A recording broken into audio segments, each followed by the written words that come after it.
Hello बच्चों, कैसे हैं आप लोग। उम्मीद है सब लोग बढ़िया होंगे। मैं हर्ष त्यागी बाहुबली फिजिक्स वाला प्लेटफॉर्म पर आप लोगों का स्वागत करता हूं और आई होप आप लोगों को मेरी आवाज आ रही होगी।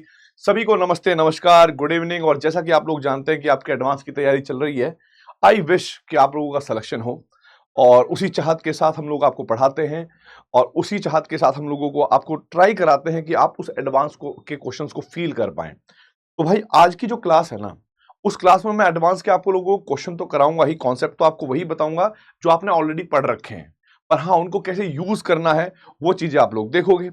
अब यहां पर सबसे इंपॉर्टेंट चीज क्या बन जाती है बेटा, वो ये बन जाती है कि भाई कुछ क्वेश्चन अगर मान लो मैं कराता हूं तो उसमें कुछ क्वेश्चन की प्रैक्टिस आपको खुद भी करनी चाहिए, राइट। अब कैसे करोगे भाई, ये भी जरूरी है कि भाई कैसे करोगे। बात यह है कि सर जी आज ऐसा करिए कि क्वेश्चन करने की जो आधा क्वेश्चन आप कराओ और आधा क्वेश्चन हमें करने दो, ठीक है। उससे क्या होगा कि हमें भी लगेगा कि हम लोग सॉल्व कर पा रहे हैं कि नहीं कर पा रहे हैं। तो हमारे सामने एक क्वेश्चन आया है आईआईटी जेईई 2005 का। ये 4 विकल्प हैं। अब मैं इस क्वेश्चन को वन बाय वन थोड़ा पढ़ के समझाऊंगा कि भाई क्या करना है कैसे नहीं करना, ठीक है। एक मोल यानी एक मोल परमाणु है। एक परमाणु आदर्श गैस मोनो एटॉमिक गैस है, ये भी ध्यान रखना। तब प्रारंभिक तापमान T है। प्रारंभिक तापमान क्या है बेटा, T है। यह गैस एक वायुमंडल के स्थिर बाह्य दाब के विरुद्ध 1 लीटर से 2 लीटर तक ऊर्ध्वश्म प्रक्रम में फैलती है। गैस का अंतिम तापमान ज्ञात कीजिए, R का मान दे रखा है इतना। बहुत बढ़िया यार, ये तो बढ़िया चीज हो गई। अब आप लोगों को मैं एक बात बताता हूं बेटा, आप लोगों ने रुद्धोष्म प्रक्रम में कार्य का एक फॉर्मूला पढ़ा होगा, ठीक है। क्योंकि रुद्धोष्म प्रक्रम है बेटा, तो आप जानते होंगे रुद्धोष्म प्रक्रम में, ठीक है, रुद्धोष्म प्रक्रम में, ठीक है। रुद्धोष्म प्रक्रम में क्या होगा बेटा, जो आपके पास ऊष्मा परिवर्तन होता है वो शून्य होता है। और ऊष्मा गति का प्रथम नियम कहता है dq बराबर du माइनस डब्ल्यू, यानी u यहां रखोगे तो du माइनस डब्ल्यू। तो W जब इधर आएगा तो du के बराबर होगा, यानी आंतरिक ऊर्जा में परिवर्तन के बराबर होगा। आप कहोगे सर बिल्कुल होगा, ऐसा तो होता ही है, W जो है du के बराबर होता है। ओके जी। और यहां से W का आप लोगों ने फॉर्मूला पढ़े, क्योंकि du जो होता है बेटा वो बराबर होता है NCV T2 माइनस T1। क्या होता है बेटा, NCV T2 माइनस T1, ठीक है, रुद्धोष्म प्रक्रम में। लेकिन कार्य का एक ऐसा फॉर्मूला भी है जो हर एक चीज के लिए वैलिड होता है। फिजिक्स में पढ़ा होगा आपने। क्योंकि अगर कार्य की बात करें तो कार्य जो होगा बेटा हमारे पास वो बाह्य दाब और डीवी के बराबर भी होता है बेटा। यस और नो, आपको यस सर। अब क्योंकि यहां पर दो आयतन साफ साफ दे रखे हैं तो हम लोग यहां पर माइनस के पी एक्सटर्नल और V2 माइनस V1 ऐसे कर सकते हैं। अब आप क्या करोगे भाई, यहां पर आप मेंशन कर दो W के स्थान पर माइनस के P एक्सटर्नल V2 माइनस के V1 बराबर मोल हमारे पास एक है। अब जो हमारे पास मोनो एटॉमिक गैस होती है उसके लिए CV का मान या तो वो क्वेश्चन में देता है, और अगर क्वेश्चन में नहीं भी देता तो आपको क्लास में याद तो करवाया गया था कि CV का जो मान होता है बेटा वो होता है हमारे पास 3/2R, ठीक है। क्या होगा बेटा, वो 3/2R होगा। ओके जी। तापमान जो है T2 हमें निकालना है और प्रारंभिक ताप जो है वो T दे रखा है। अब यहां पर आप मान रखेंगे तो जो एक्सटर्नल बाह्य दाब है वो एक वायुमंडल है, बाह्य बाहरी दाब जो है वो एक वायुमंडल है बेटा। तो माइनस के 1 और V2 का मान कितना दे रखा है बेटा, 1 लीटर से 2 लीटर। तो आप ये मान लेना बेटा, ये जो मान है ये हमारे पास V1 है, ये जो मान है ये हमारे पास V2 है, क्योंकि गैस प्रसारित होती है। तो हम लोग कहेंगे भाई 2 माइनस के 1 बराबर 3/2R, और यहां पर T2 माइनस के T1 आपको ऐसा करना पड़ेगा, या T2 माइनस के T, ठीक है, T2 माइनस के T। ओके। अब 2 में से 1 गया बेटा, 1 बचेगा, माइनस के 1 ब्रज गुणा करोगे -1 की तो -2 के बराबर होगा, तो माइनस के 2 आ गया इधर, ठीक है, माइनस के 2 क्या आ गया बेटा, इधर आ गया। और हमारे पास 3 जो है वो नीचे आ जाएगा 3R, और इधर बचेगा हमारे पास T2 माइनस के T। आपको निकालना है बेटा कितना, T2 का मान। तो जब T2 उधर जाएगा, ध्यान रखना, T2 हमारे पास उधर जाएगा, ठीक है, -1। तो देखो भाई यहां पर तो T2 जो होगा ये होगा हमारे पास कितना भाई, ये होगा हमारे पास माइनस के ये इधर जाके T जो है वो उधर प्लस हो जाएगा बेटा, प्लस T माइनस के 2/3R। R का मान उन्होंने दे रखा है 0.0821। तो भाई अब आप सोचो इसमें से करेक्ट आंसर क्या होगा। T माइनस के 2/3, R का मान ओपन करा हुआ है और फाइनल अंतिम तापमान पूछा है, T2 पूछा है हम लोगों से, ठीक है। आप देख भी सकते हो कि भाई जो गैस का प्रसार हुआ है तो हम इसको माइनस के P external V2 minus V1 लेंगे, माइनस के एक बाह्य दाब V2 माइनस V1, दो में से एक गया एक, फिर ये माइनस का रहेगा एक, ब्रज गुणा करोगे तो 2 हो जाएगा, ये 3R नीचे आ जाएगा, बचेगा ब्रैकेट में T2 माइनस T। तो T जब इधर आएगा तो धनात्मक, तो T माइनस के बाई 3R। अब R का मान आप रखोगे, अब सोचोगे भाई करेक्ट आंसर क्या होगा, तो भाई सिंपल है, करेक्ट आंसर आपके पास विकल्प सी होगा। आशा करता हूं कि आपको यहां तक बात समझ में आ गई होगी, राइट। अब देखते हैं भाई आगे कहानी नेक्स्ट। अगला क्वेश्चन क्या है बेटा, IIT JEE 2001 का क्वेश्चन है, निम्नलिखित में से कौन सा कथन असत्य है ये आपको बताना है, ठीक है। 2001 का है और ये क्वेश्चन में कहा गया है कि जो कार्य है ना, कार्य एक अवस्था फलन है। पहली चीज तो आप लोगों को याद होगा, जो कार्य होता है बेटा ये हमारे पास पथ फलन होता है। तो इसका मतलब ये हुआ कि पहली जो स्टेटमेंट है वो हमारे पास क्या आ गई बेटा, असत्य आ गई।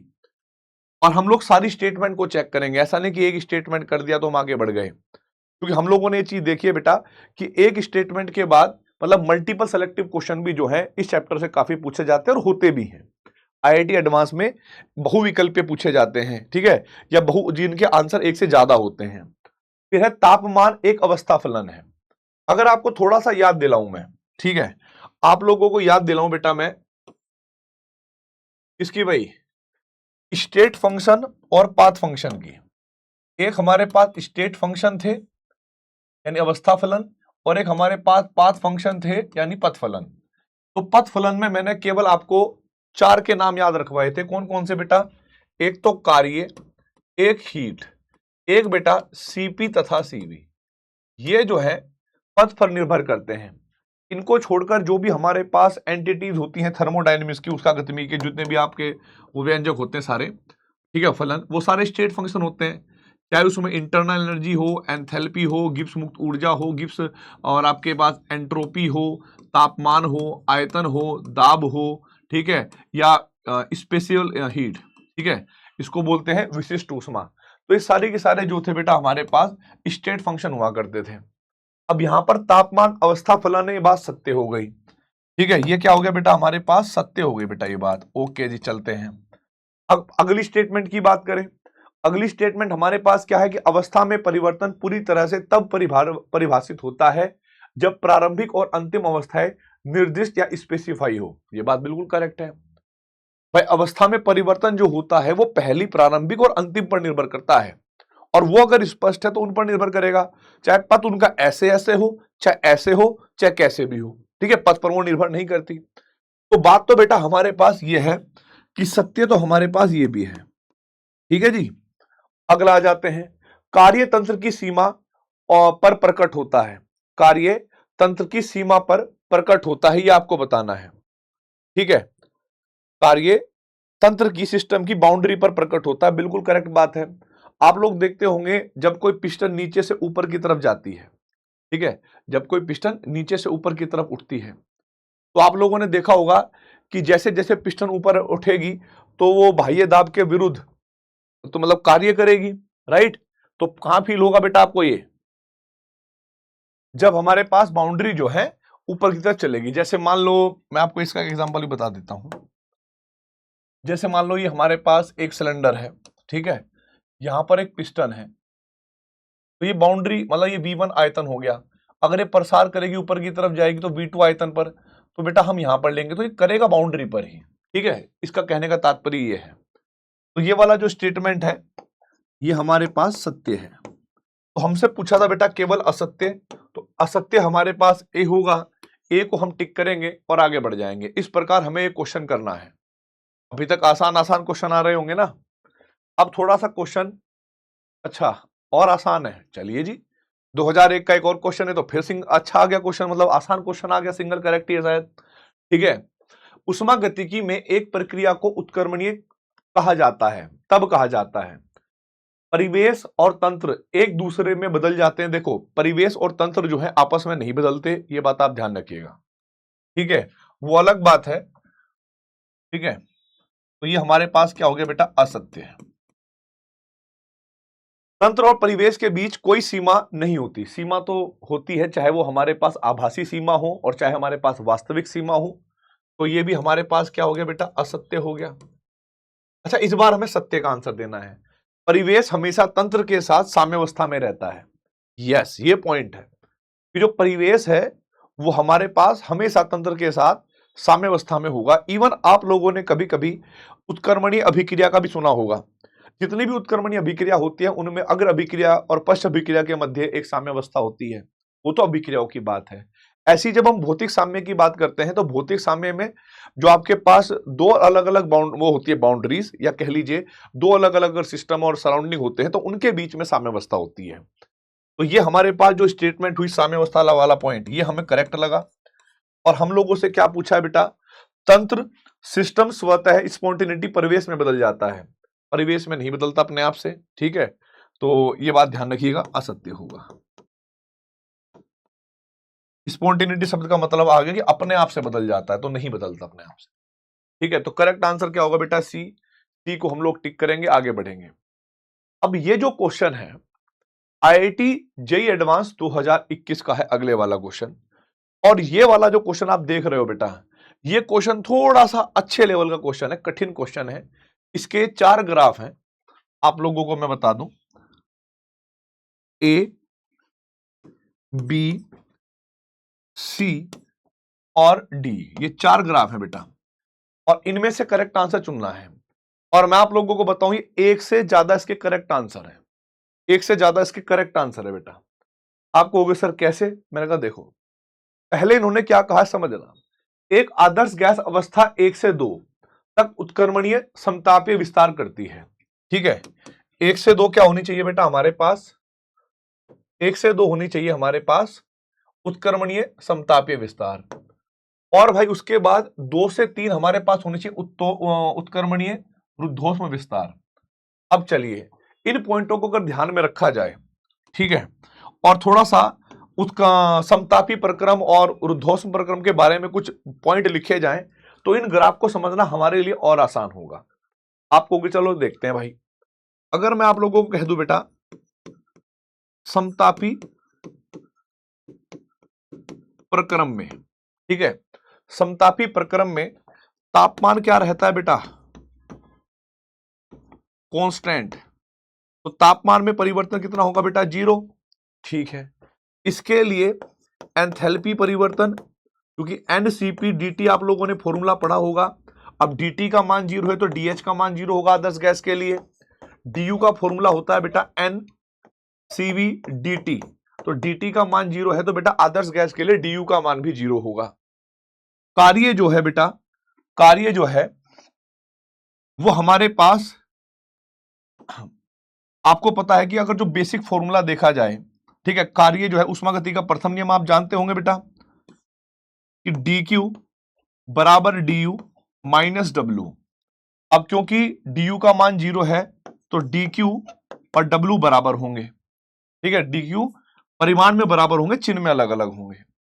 और क्या क्या जानते हैं सर हम लोग इसके बारे में, तो पहले ही देख लेते हैं भाई पूछा क्या क्या गया है। पीओटी, अच्छा पीवी ग्राफ के बारे में बात करें तो जो कार्य होता है ना बेटा यहां पर, वो पीवी वर्क ऐसे होता है। ठीक है, या फिर आप लोगों ने पढ़ा होगा P1 V1 बराबर कांस्टेंट होता है समतापी में। ठीक है, क्या होता है बेटा समतापी में, पीवी बराबर कांस्टेंट। ठीक है, क्या होता है भाई, पीवी बराबर नियतांक।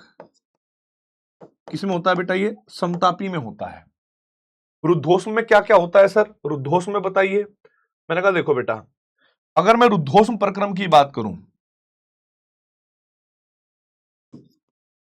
रुद्धोष्म प्रक्रम की बात करूं तो सबसे पहले ऊष्मा में परिवर्तन 0 होगा, जानते हैं ये बात, और कार्य du के बराबर होगा जो कि NCV dt होगा। अब यहां पर जो तापमान होता है ना बेटा, तापमान, ठीक है, वो अगर हम इसको थोड़ा एक्सपेंड कर दें तो कार्य का फॉर्मूला होता है NCV T2 minus T1, T2 minus T1 ये होगा। अब क्योंकि यहां पर बेटा हमारे पास क्या है, हीट जो है, हीट में परिवर्तन 0 है, तो इसका मतलब आप लोगों ने एंट्रोपी का एक फॉर्मूला पढ़ा होगा, एंट्रोपी बराबर होती है ऊष्मा बटे टेम्परेचर, ठीक है, ऊष्मा बटे टेम्परेचर। पर आप लोग जानते होंगे हम लोग एंट्रोपी कैलकुलेट नहीं करते हैं, हम लोग क्या करते हैं बेटा, हम लोग निकालते हैं एंट्रोपी में परिवर्तन। तो जब हम एंट्रोपी में परिवर्तन निकालेंगे ds बराबर dq बटे t, तो dq का मान तो रुद्धोष्म में अपने आप से 0 हो गया, तो यहां पर 0 रखेंगे बेटा, तो ds का मान क्या होगा बेटा 0, यानी एंट्रोपी में परिवर्तन नहीं होता, ठीक है, एंट्रोपी में परिवर्तन नहीं होता। और एंट्रोपी क्या रहती है बेटा, एंट्रोपी जो है वो नियतांक होती है। जब आपने कभी भी अवकलन समाकलन पढ़े होंगे गणित में तो आप लोग जानते होंगे कि अगर किसी का अवकलन 0 है इसका मतलब वो नियतांक है, तो अगर ds का मान 0 है तो इसका मतलब s जो है वो नियतांक है। तापमान यहां पर परिवर्तित होता है, ठीक है, और ये भी जानते होंगे जब प्रसार होता है तो हमारे पास टेम्परेचर घटता है, ठीक है। तो थोड़ा सा और मैं यहां पर लिखना चाहूंगा। अब यहां पर देखो T1 अगर हमने कहा कि भाई T1 छोटा है T2 ज्यादा है तो गैस जो है वो प्रसार करती है, नहीं, T1 ज्यादा है और T2 कम है तो गैस प्रसार करेगी, और T1 कम हुआ और T2 ज्यादा है तो गैस संपीड़न करेगी, गैस को दबाया जाएगा, ठीक है, संपीड़न होगा गैस का। तो ये कुछ चीजें हैं जो बेसिक चीजें हैं जिनसे आप लोग ये ग्राफ समझ सकते हो। और यहां पर जो कार्य का फॉर्मूला लगता है रुद्धोष्म प्रक्रम में, ये भी ध्यान रखना, यहां पर P और V के बीच का रिलेशन होता है PV की पावर गामा बराबर नियतांक। और आप लोग ये बात जानते होंगे कि जो गामा का मान होता है ये सदैव 1 से ज्यादा होता है, 1 से बड़ा मान होता है, तो इसका जो स्लोप आएगा P और V का वो ज्यादा स्टीप आएगा, मतलब एकदम से वो आ जाएगा, ठीक है। तो हमें क्या बताना बेटा, उन ग्राफों को चुनना है जो हमारे पास पहले 1 से 2 समतापी को रिप्रेजेंट करे और 2 से 3 किसको रिप्रेजेंट करे बेटा, रुद्धोष्म को। अब ये P और V कर्व है तो आप लोग जानते होंगे PV में ये जो दिखा रहा है ये PV बराबर कांस्टेंट इसको रिप्रेजेंट कर रहा है, क्योंकि इसका जो आप देखोगे लेवल, इसका जो स्लोप है वो थोड़ा सा फ्लैट है, इसका जो है एकदम ऐसे झुक गया, स्टीप है, तो हो सकता है कि यहां पर PV की पावर गामा बराबर कांस्टेंट रहा हो, अभी आयतन में एकदम से धड़ धड़ प्रेशर में एकदम धड़ धड़ चेंज आया हो, राइट और रॉन्ग। तो यहां पर हमारे पास PV ग्राफ एकदम ऐसे खड़ा हो जाएगा। तो ये बात तो क्लियर है कि भाई ये जो 1 से 2 प्रक्रम है, ये पथ है, ये हमारे पास समतापी होगा, और जो 2 से 3 है बेटा ये हमारे पास रुद्धोष्म होगा।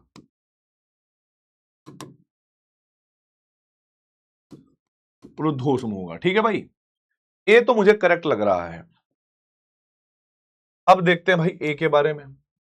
फिर हम लोगों ने देखा 1 से 2, इस बार ऐसे चले 1 से 2। अगर आप 1 से 2 पर देखोगे तो 1 और 2 में ध्यान रखना बेटा, 1 और 2 में टेम्परेचर जो है वो कांस्टेंट है इस पॉइंट पर। अवस्था 1 पर भी टेम्परेचर T ही है, जो भी T रहा होगा यहां पर मान लो T होगा, है ना। और बेटा अवस्था 2 पर भी T ही रहा, यानी तापमान में कोई परिवर्तन नहीं हुआ। तो 1 से 2 तापमान में परिवर्तन नहीं हुआ तो इसका मतलब टेम्परेचर कांस्टेंट हो गया बेटा। तो ये जो हमारे पास प्रक्रम है ये किसको रिप्रेजेंट करेगा बेटा, समतापी को। फिर आप देखोगे P आपके पास ये एकदम से टेम्परेचर जो है V और T में देखोगे तो टेम्परेचर चेंज हो रहा है बेटा, और टेम्परेचर क्या हो रहा है बेटा, कम हो रहा है। सेकंड से थर्ड में क्या हो रहा है, अगर आप देखोगे इधर से इधर चलेंगे तो टेम्परेचर क्या होगा बेटा, कम होगा। टेम्परेचर कम होगा तो बेटा क्या होगा, गैस का प्रसार, गैस का प्रसार। अब एक बात तो क्लियर है कि जो सेकंड से थर्ड है ना उसमें टेम्परेचर चेंज हो रहा है। अगर ये T था तो यहां कुछ T डैश होगा, है ना, क्योंकि इधर से इधर जाने पर तापमान बदल रहा है। तो ये समतापी तो नहीं हो सकता। अब गैस का प्रसार को ये रिप्रेजेंट कर रहा है तो ये क्या बोलते हैं उसको, रुद्धोष्म प्रक्रम, टेम्परेचर चेंज हो रहा है। पर अब ये चेक कर लेते हैं बेटा, ठीक है, कि गैस का प्रसार पूछा है या संपीड़न। तो उन्होंने बोला है रिवर्सिबल एडियाबैटिक एक्सपेंशन, उत्क्रमणीय रुद्धोष्म विस्तार, यानी गैस का प्रसार ही हुआ। और गैस का जब जब प्रसार होता है तो पहला तापमान ज्यादा रहता है, बाद में तापमान घट जाता है। तो क्योंकि ये प्रक्रम चल ऐसे रहा है तो यहां पर तापमान ज्यादा था, यहां पर तापमान कम होगा। तो ये वाला प्रक्रम भी बेटा हमारे पास रुद्धोष्म प्रक्रम को रिप्रेजेंट करता है। तो भाई फर्स्ट से सेकंड समतापी होना चाहिए, सेकंड से थर्ड रुद्धोष्म होना चाहिए किसी भी तरीके से। अगर ऐसा है तो वो करेक्ट आंसर है। चलिए जी, अब देखते हैं अगले क्वेश्चन में।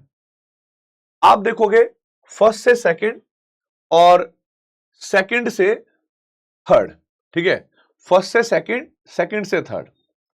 तो जब आप फर्स्ट से सेकंड देखोगे बेटा, ठीक है, फर्स्ट से सेकंड देखोगे तो आप ऐसे बढ़ोगे यहां पर।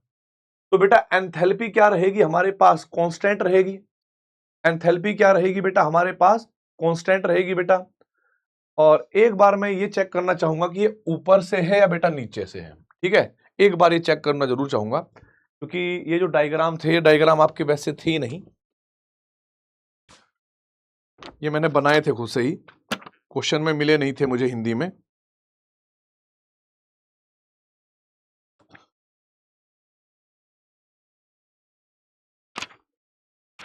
ठीक है, तो मैंने इंग्लिश वालों से ही बनाए थे देख देख के।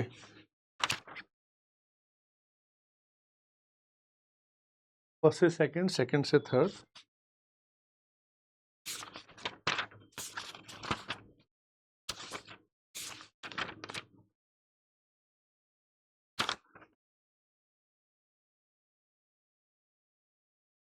ठीक है। चलिए भाई, हाँ तो भाई, तो हम लोगों ने क्या देखा बेटा, फर्स्ट से सेकंड, सेकंड से थर्ड।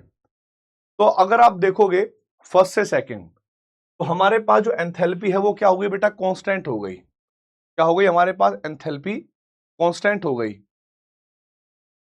और एस और टी, एच और एस का भी देख लूं बेटा मैं एक बार, एस सही लिखा है या नहीं लिखा है।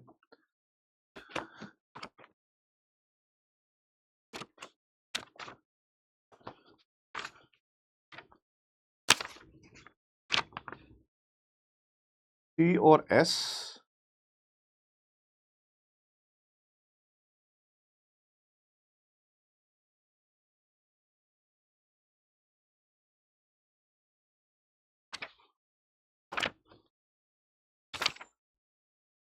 तो एच और एस, टी और एस, ठीक है बेटा, डन है, डन है, डन है, ठीक है। तो भाई अब बताओ हमारे पास देखकर, यहां पर फर्स्ट सेकंड ठीक है, फिर सेकंड से थर्ड हमारे पास है। तो इधर देखोगे आप, एच वन से सेकंड गए बेटा, तो वन से सेकंड पे जब आप देखोगे तो हमारे पास क्या हुआ बेटा, हमारे पास हुआ एंथैल्पी कांस्टेंट। एंथैल्पी कांस्टेंट का मतलब है एंथैल्पी में परिवर्तन क्या होगा बेटा, जीरो होगा। तो फर्स्ट से सेकंड क्या रिप्रेजेंट करता है भाई, फर्स्ट से सेकंड रिप्रेजेंट करता है कि ये तो भाई समतापी प्रक्रम हो गया, राइट और रॉन्ग। देखो भाई करो इसको फटाफट, क्या दिमाग में आ रहा है बेटा, दिमाग में आ रहा होगा सर जी बात तो ठीक है, यहां पर क्या है बेटा, एंथैल्पी क्या है, मैच कर रही है, ठीक है, मतलब कांस्टेंट है। एंथैल्पी कांस्टेंट होती है तो ये पक्का समतापी ही होता है, ये बात बिल्कुल करेक्ट है, पहला 1 से 2 समतापी है, ठीक है जी। अब देखो 2 से थर्ड में एंट्रोपी क्या हो रही है बेटा, एंट्रोपी हमारे पास क्या है बेटा, कांस्टेंट है, क्योंकि आप यहां से अगर रिलेट करोगे कि 2 से थर्ड, तो एंट्रोपी कांस्टेंट हो गई। एंट्रोपी कांस्टेंट होने का मतलब है, अभी थोड़ी देर पहले मैंने आपको ये बात बताई थी कि भाई एंट्रोपी कांस्टेंट आपके पास कब होती है, जब रुद्धोष्म प्रक्रम होता है। तो इसको हम क्या कह देंगे भाई, ये हमारे पास रुद्धोष्म हो गया, ये वाला प्रक्रम। लेकिन सर क्या समतापी और रुद्धोष्म तो पूछा है, लेकिन प्रसार भी पूछा है ना बेटा, सबसे बड़ी चीज प्रसार भी पूछा है। आप अगर ध्यान से देखो यहां पर एंथैल्पी को बढ़ते हुए दिखाया है 2 से थर्ड पे, जब हम नीचे से ऊपर की तरफ जाएंगे तो एंट्रोपी एंथैल्पी क्या हो रही होगी बेटा, बढ़ रही होगी। एंथैल्पी क्या हो रही होगी, बढ़ रही होगी, ठीक है। अब एंथैल्पी का जो परिवर्तन का फॉर्मूला आप लोगों ने पढ़ा होगा, DH NCP T2 माइनस के T1, ऐसे पढ़ा होगा डेल्टा H का, राइट? यही पढ़ा है बेटा, डेल्टा H का formula NCP T2 minus T1। तो यहां पर अगर एंथैल्पी बढ़ रही है, इसका मतलब क्या होगा कि तापमान बढ़ रहा होगा। जितना तापमान बढ़ेगा उतना बड़ा अंतर होगा, इस पर निर्भर करेगी। तो यहां पर रुद्धोष्म प्रक्रम में एंथैल्पी बढ़ते हुए दिखा रही है, इसका मतलब यहां पर तापमान बढ़ रहा है, राइज कर रहा है। लेकिन आप लोग ये भी ध्यान रखिएगा, यहां पर एक शब्द दे रखा है रिवर्सिबल एडियाबैटिक एक्सपेंशन। अब मैंने ये भी बताया बेटा कि जब कभी गैस का एक्सपेंशन होता है, प्रसार होता है, ठीक है, तब तापमान घटता है। और मैंने ये भी बताया बेटा कि भाई प्रसार में T1 बड़ा होता है, T2 छोटा, यानी अंतिम तापमान छोटा होता है। यहां उल्टा हो रहा है कि अगर डेल्टा H का मान पॉजिटिव है तो सीधी बात है T2 का मान बड़ा होगा, तो ये उल्टा आ गया ना बेटा। तो यहां गैस प्रसार नहीं हो रही, संपीड़ित हो रही है, ठीक है। तो हमने मान लिया कि भाई यहां तो गैस संपीड़न दिखा रही है, लेकिन क्वेश्चन में तो हमें वो ढूंढना है जिसमें प्रसार हो रहा हो, तो हम सी वाले विकल्प को हम टिक नहीं करेंगे, ठीक है। आगे देखिए सी ऑप्शन की बात, जब सी की बात करेंगे तो यहां पर टी और एस दे रखा है, पहले से सेकंड और सेकंड से थर्ड। अब देखोगे बेटा यहां पर जब फर्स्ट से सेकंड देखोगे तो टेम्परेचर क्या है, नियत है ना, तो ये समतापी को रिप्रेजेंट करता है, चलेगा। फिर जब आप सेकंड से थर्ड जाओगे तो सेकंड से थर्ड एंट्रोपी नियत है ना, सेकंड से थर्ड एंट्रोपी नियत है बेटा यहां पर इस पॉइंट पर। अब एंट्रोपी अगर नियत है पर यहां पर टेम्परेचर घटता हुआ दिखा रहा है, इसके हिसाब से देखोगे तो नीचे जाने पर टेम्परेचर कम हो रहा है। अब देखो बेटा एंट्रोपी परिवर्तन शून्य है, इसका मतलब रुद्धोष्म, टेम्परेचर कम हो रहा है, इसका मतलब प्रसार भी कर रही है। तो हमारे पास ये क्या हो गया भाई, एक तरीके से रुद्धोष्म प्रक्रम भी है और गैस का जो है, गैस जो है वो प्रसार भी कर रही है, क्योंकि T2 जो है वो छोटा हो रहा है T1 से, क्योंकि अगर T1 यहां पर होगा तो T2 यहां पर होगा बेटा, ठीक है। इस तरीके से देखना है। तो ये हमारे पास क्या हो जाएगा बेटा, करेक्ट हो जाएगा। तो हमारे पास A, B और D ये करेक्ट हो गए, ठीक है, A, B और D ये करेक्ट हो गए। ये क्वेश्चन हमारे पास IIT JEE एडवांस 2021 में आया था। तो इसमें क्या था कि बेसिक जो फंडामेंटल हैं समतापी प्रक्रम के और रुद्धोष्म प्रक्रम के, वो अगर आपको याद हो गए तो उसके बाद आपको ग्राफ पहचानना था। ऐसा तो देखो देखने पर क्वेश्चन कठिन था, पता नहीं यार ग्राफ बना दिए कैसे होगा, लेकिन देखो इसको सिर्फ समझने से ही हल किया जा सकता था, सॉल्व तो कुछ करना ही नहीं था इसमें, ठीक है। तो भाई बढ़िया क्वेश्चन था मेरे हिसाब से, तो ये बढ़िया एकदम। अगला क्वेश्चन आ जाता है हमारे पास, ये वाला क्वेश्चन। इसमें दे रखा है कि उष्मागतिकी थर्मोडायनेमिक्स में किया गया पीवी कार्य इस प्रकार दिया गया है कि W जो है वो P एक्सटर्नल dV होता है। ओके, एक विशेष प्रक्रिया से गुजरने के बाद सिस्टम के लिए किया गया कार्य, यह समीकरण लागू होता है जब एक से अधिक विकल्प सही हो सकते हैं। इसमें करेक्ट आंसर होगा एक से अधिक करेक्ट हो सकते हैं बेटा, ठीक है। तो अब आपको बताना कैसा होगा बेटा। आप लोगों को यह बात याद होगी dV सेम है ये फॉर्मूले में और ये फॉर्मूले में कोई अंतर नहीं है। अगर आप ये मान के चलोगे जो एक्सटर्नल प्रेशर है वो गैस के प्रेशर के बराबर है, और इस फॉर्मूले को देखकर इतना तो समझ में आ गया होगा कि ये वास्तविक गैस के लिए लगा है, ना कि आइडियल गैस के लिए, आदर्श गैस के लिए है नहीं। तो आपने वास्तविक गैसों के लिए एक समीकरण पढ़ी होगी, वो कौन सी होगी बेटा, P प्लस के एक मोल के लिए अगर देखा जाए P प्लस के A बटे V स्क्वायर और V माइनस के B बराबर RT। पढ़ी होगी ये, आप कहोगे हाँ जी पढ़ी है। अगर मैं इस VB को नीचे ले जाऊं तो P बराबर क्या होगा बेटा, RT बटे V माइनस के B, और ये जब इधर जाने के बाद ये बचेगा तो माइनस के A बाई वी स्क्वायर होगा बेटा। तो हमने क्या करा कि भाई ये तो गैस का प्रेशर था, ठीक है, और गैस के प्रेशर को हमने RT बाई वी माइनस के B कर दिया A बाई वी स्क्वायर, इसके बराबर आ गया। आप लोगों को यह भी पता होगा बेटा एक्सटर्नल प्रेशर बराबर होता है गैस के प्रेशर के बराबर, कब, जब प्रक्रम उत्क्रमणीय होता है। जब क्या होता है बेटा, उत्क्रमणीय है। और आपको यह भी पता होगा बाह्य दाब जो है गैस के दाब के बराबर नहीं होता जब प्रक्रम क्या होता है, अनुत्क्रमणीय है। तो अगर आपने मान लो फॉर्मूला पी एक्सटर्नल डीवी दे रखा है, फिर आपने इस वाले पी के स्थान पर आदर्श उसमें वांडरवाल समीकरण से पी को उठा के रख दिया, तो इसका मतलब तो यही हुआ होगा कि वहां पर जो एक्सटर्नल दाब है वो गैस के दाब के बराबर होगा। ठीक है, तो अब जरा यहां पर स्टार्ट करते हैं भाई। आईआईटी जेईई एडवांस 2020 में क्वेश्चन आया था, तो आप लोग थोड़ा दिमाग लगाइए और कोशिश करिए क्या आंसर हो सकता है। विकल्प ए में क्या कह रहा है, ये एक ऐसा तंत्र जो वांडरवाल अवस्था समीकरण को संतुष्ट करता है। वांडरवाल समीकरण का नाम आ गया, बिल्कुल करेक्ट बात है, तो ये तो हमारे पास हो गया बेटा करेक्ट। उसके बाद आ जाइए, एक ऐसी प्रक्रिया जो उत्क्रमणीय और समतापीय आइसोथर्मल है। देखो प्रक्रिया उत्क्रमणीय है, ये मैंने पहले लिख दिया था, क्योंकि बाह्य दाब गैस के दाब के बराबर रखकर तब ये मान यहां रखा हुआ है। ठीक है, समतापी इसलिए बोला क्योंकि जब हम लोग देखेंगे तो यहां पर तापमान कांस्टेंट है, डीवी जो है आयतन में परिवर्तन होगा, ध्यान रखिएगा आयतन में परिवर्तन होगा, इन्होंने आरटी कांस्टेंट ले रखा है, तो करेक्ट तो बेटा हमारे पास बी भी हो गया। अब देखो बेटा ऑप्शन नंबर सी, एक ऐसी प्रक्रिया जो उत्क्रमणीय और रुद्धोष्म एडियाबैटिक है। नहीं, एडियाबैटिक नहीं ले सकते बेटा। एडियाबैटिक में क्या होता है, ताप में परिवर्तन होता है और यहां पर आयतन में परिवर्तन हो रहा है, ताप कांस्टेंट दिखाया हुआ है, तो इसका मतलब हुआ कि सी का करेक्ट आंसर नहीं हो सकता। अब इन्होंने कहा कि एक ऐसी प्रक्रिया जो स्थिर समतापीय दाब पर अनुत्क्रमणीय है, मतलब अगर स्थिर समतापीय बाह्य दाब होगा तो उस पर अनुत्क्रमणीय होगी, वो बात बिल्कुल करेक्ट है, ये वाली इक्वेशन रिप्रेजेंट करती है इस बात को। तो करेक्ट आंसर होगा बेटा हमारे पास ए, बी और डी। ठीक है, थोड़ा सा बस अगर आपको मान लो ये समीकरण याद होती है, और ये समीकरण आप लोग कहां पढ़ते हो बेटा, फिजिक्स में भी पढ़ते हो, ये समीकरण आप केमिस्ट्री में भी पढ़ते हो। ठीक है, फिर पहले तो आपको याद होगा कि पहले तो ये गैसेस स्टेट 11वीं क्लास में कटा हुआ था, फिर एडवांस के लिए आ जाता है, तो ये टॉपिक तो मैंने आपको एक्स्ट्रा रिकॉर्डेड भी दिए थे आपके लैब बैचेस में। ठीक है, प्रयास 2.0 में मैंने इसको रिकॉर्डेड भी दिया था, आदर्श गैस समीकरण के बारे में और भाई वांडरवाल समीकरण के बारे में क्लियरली हम लोग बात कर चुके थे।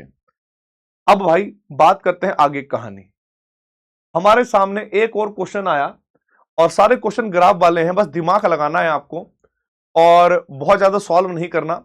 आईआईटी जेईई एडवांस 2018 का हमारे पास ये क्वेश्चन आया हुआ है। क्या दिया गया बेटा इस क्वेश्चन के अंदर, एक आदर्श गैस के लिए एक अनुत्क्रमणीय चक्रीय प्रक्रिया इरिवर्सिबल, अनुत्क्रमणीय चक्रीय प्रक्रिया यानी इरिवर्सिबल साइक्लिक प्रोसेस नीचे दिखाई गई है। यहां पर पी, वी और टी क्रम से दाब, आयतन और तापमान, उष्मागतिकी पैरामीटर क्यू, डब्ल्यू, एच और यू क्रम से उष्मा कार्य, एंथैल्पी और आंतरिक ऊर्जा का सही विकल्प आपको बताना है क्या होगा। ठीक है, और हमें यह भी बताना है कि भाई करेक्ट कौन सा है कौन सा नहीं। तो अगर हम बात करें बेटा एक चीज, हाँ, क्यू ए सी मतलब ए सी ये पद है, और delta U B C, delta U B C का होगा बेटा बी और सी ये होगा। ओके, डब्ल्यू ए बी ये यहां पर, और P two V two minus V one. चलो एक एक चीजें कैलकुलेट कर लेते हैं पहले एसी के हिसाब से। एसी के हिसाब से अगर आप देखोगे बेटा, एसी के हिसाब से अगर आप देखोगे P1 V1 T1, P2 V1 T2। ठीक है, आप लोगों ने एक चीज देखा कि जब ए से सी की बात करेंगे, ए से सी की बात करेंगे तो आयतन कांस्टेंट है। ठीक है, तो डब्ल्यू ए सी, क्योंकि देखो यही चीज आपको हिंट देंगी, डब्ल्यू ए सी जो ए और सी पद है ना, ए से सी, ए से सी क्या है हमारे पास, सम आयतनिक या आइसोकोरिक प्रोसेस कहते हैं इसको हम, आइसोकोरिक प्रक्रम हो गया ये। आइसोकोरिक प्रक्रम में दोनों जगह पर, यहां पर भी V1 है, यहां पर भी V1 है, इसका मतलब क्या हुआ, V जो है वो कांस्टेंट है, आयतन में परिवर्तन शून्य है, और जब हमारे पास आयतन में परिवर्तन शून्य होता है तो W जो होता है वो 0 होता है, क्योंकि आप लोगों ने पढ़ा होगा W का फॉर्मूला माइनस के P external V2 minus V1। अब यही मान अगर 0 हो जाएगा, मतलब V फाइनल माइनस के V इनिशियल ले लो, V फाइनल माइनस के V आई, अब दोनों ही सेम है तो W का मान हो गया 0। डब्लू का मान हो गया 0, कौन सा बेटा, डब्लू एसी जो है वो 0 के बराबर आ गया। ओके, अब और क्या भाई, अब यहां पर उष्मागतिकी का प्रथम नियम लो, dq बराबर du माइनस डब्लू। ठीक है, dq बराबर du माइनस डब्लू, ये मान 0 है, तो dq AC बराबर होगा du AC। ठीक है, ये बराबर भी आ गया एक चीज के लिए।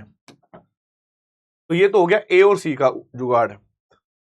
अब देखते हैं भाई आगे, ए और बी को देखो।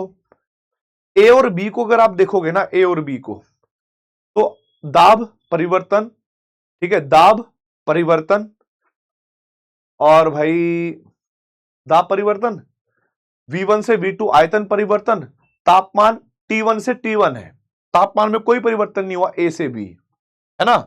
इसका मतलब है कि जो AB होगा पक्का वो समतापी प्रक्रम होगा। तो हमने क्या कहा बेटा, जो A से B है,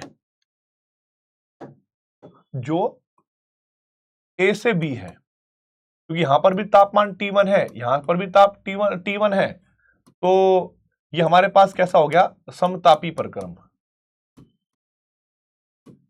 समतापी प्रक्रम की खास बात क्या होती है बेटा, कि तापमान में परिवर्तन शून्य है। तो आपने फॉर्मूला पढ़ा होगा, du बराबर होता है NCV dt, dt का मान 0 हो गया बेटा, तो डेल्टा U AB का मान किसके बराबर आ गया बेटा, 0 के बराबर, है ना, क्योंकि dt का मान 0 है। अब उष्मागतिकी का प्रथम नियम आप जानते हो, dq AB बराबर du AB और माइनस के W। अब क्योंकि ये मान तो 0 के बराबर आ ही गया था, तो dq AB बराबर माइनस के W AB। अच्छा, एक बात और मैं आपको बताना चाहूंगा बेटा, ये जो प्रक्रम दे रखा है ये इरिवर्सिबल साइक्लिक प्रक्रम है। तो W का मान क्या हो जाएगा बेटा, माइनस के P external V final minus के V इनिशियल के हिसाब से देखा जाए तो, रुको पहले तो माइनस के W के बराबर ले लो, ठीक है, AB।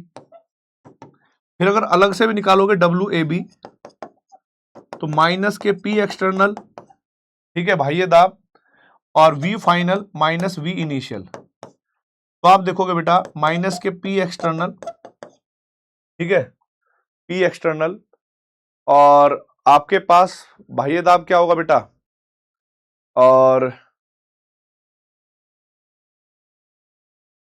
और भाई टेम्परेचर है V1 और V2, है ना, V2 दे रखा है यहां पर, तो आप यहां पर सीधा V2 माइनस के V1 कर लोगे। और भाई अगर एंथैल्पी की बात करें यहां पर, क्योंकि जो भी आपके पास समतापी प्रक्रम होता है, आपको पता होगा DH बराबर होता है NCP dt। अब क्योंकि dt का मान 0 है, तो डेल्टा HAB भी जो होगा ना बेटा, वो भी शून्य के बराबर ही होगा, वो भी किसके बराबर आ गया, शून्य के बराबर।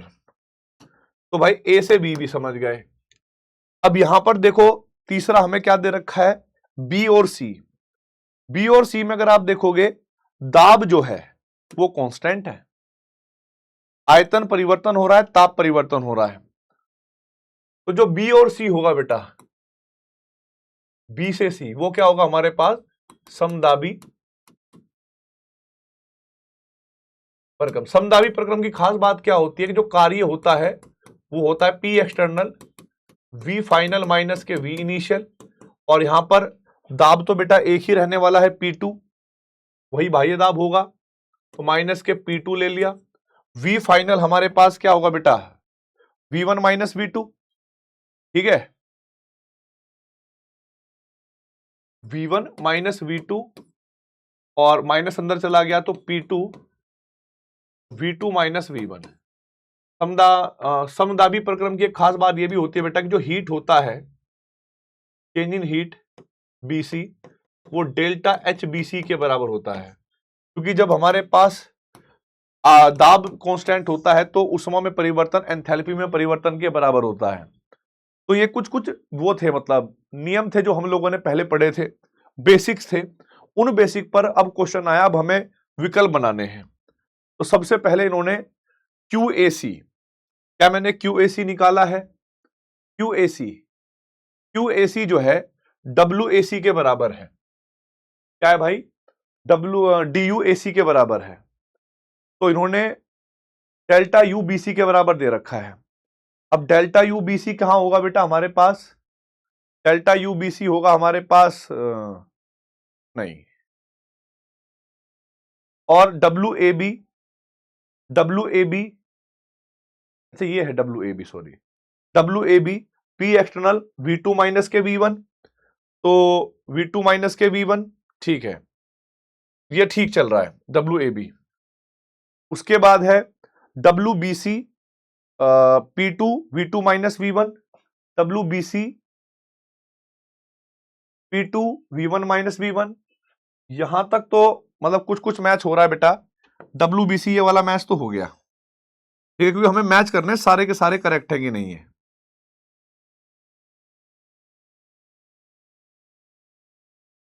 ठीक।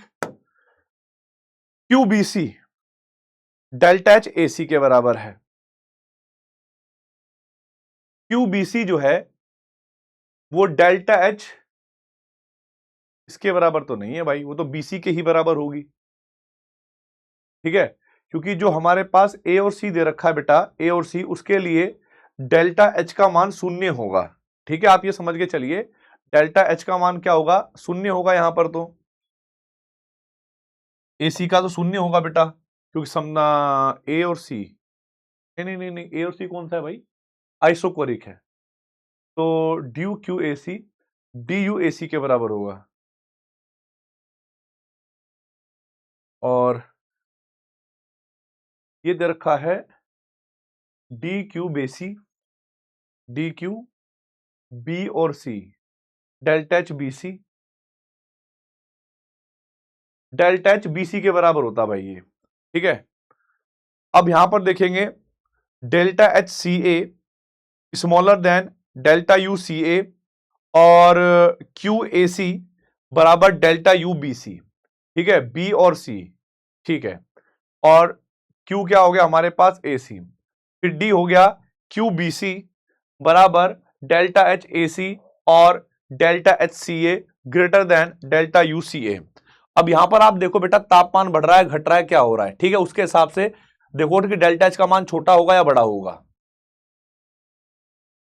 मतलब अभी तक क्या हुआ बेटा कि देखो, हम लोगों को केवल चारों विकल्प पढ़ने के बाद कुछ कुछ आइडियाज लगे और बहुत बहुत नहीं लगे। ठीक है, चलिए आगे देखते हैं भाई।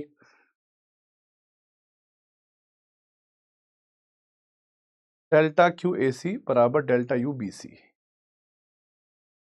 चलो, अब यहां पर हम एक काम कर सकते हैं, हम इसको थोड़ा ओपन करके लिखते हैं बेटा। ठीक है, आप कहोगे सर कैसे?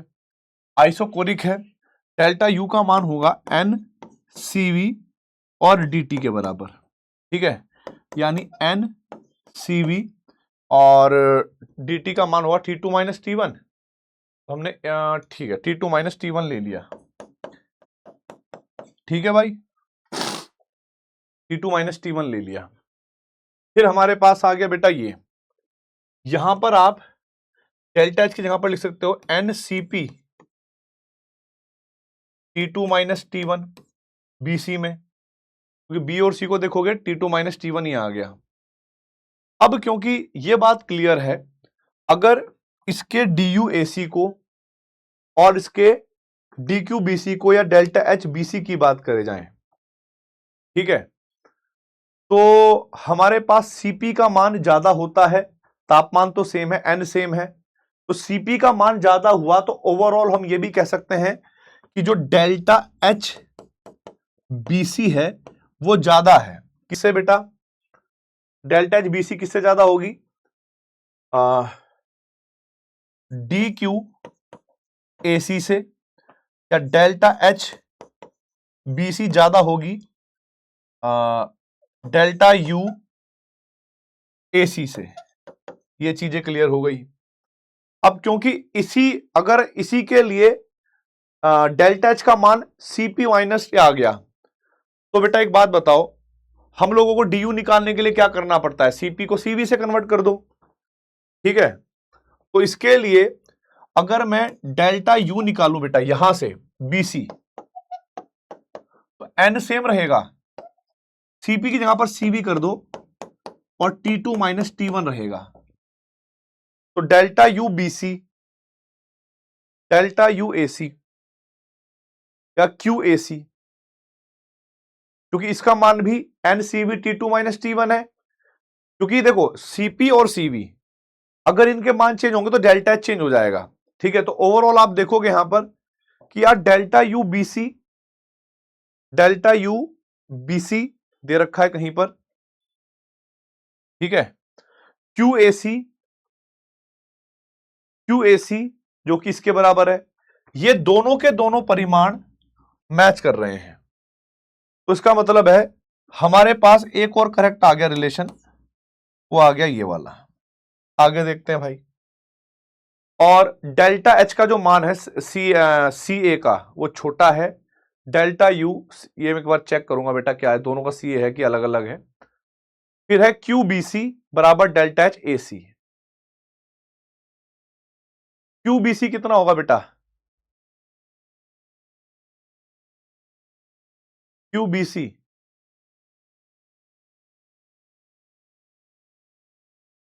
Q B C delta H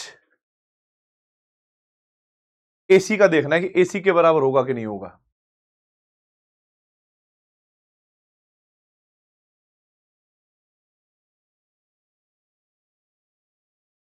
और delta H C a smaller than, अब इसमें चेक करो बेटा एक बार, मैं ना इसका ये देख लेता हूं कि दोनों सी ए है या डेल्टा यू है, क्योंकि देखो बिना डेल्टा एनजीआरटी के अपन बता नहीं सकते, नहीं तो फिर तापमान देखना पड़ेगा।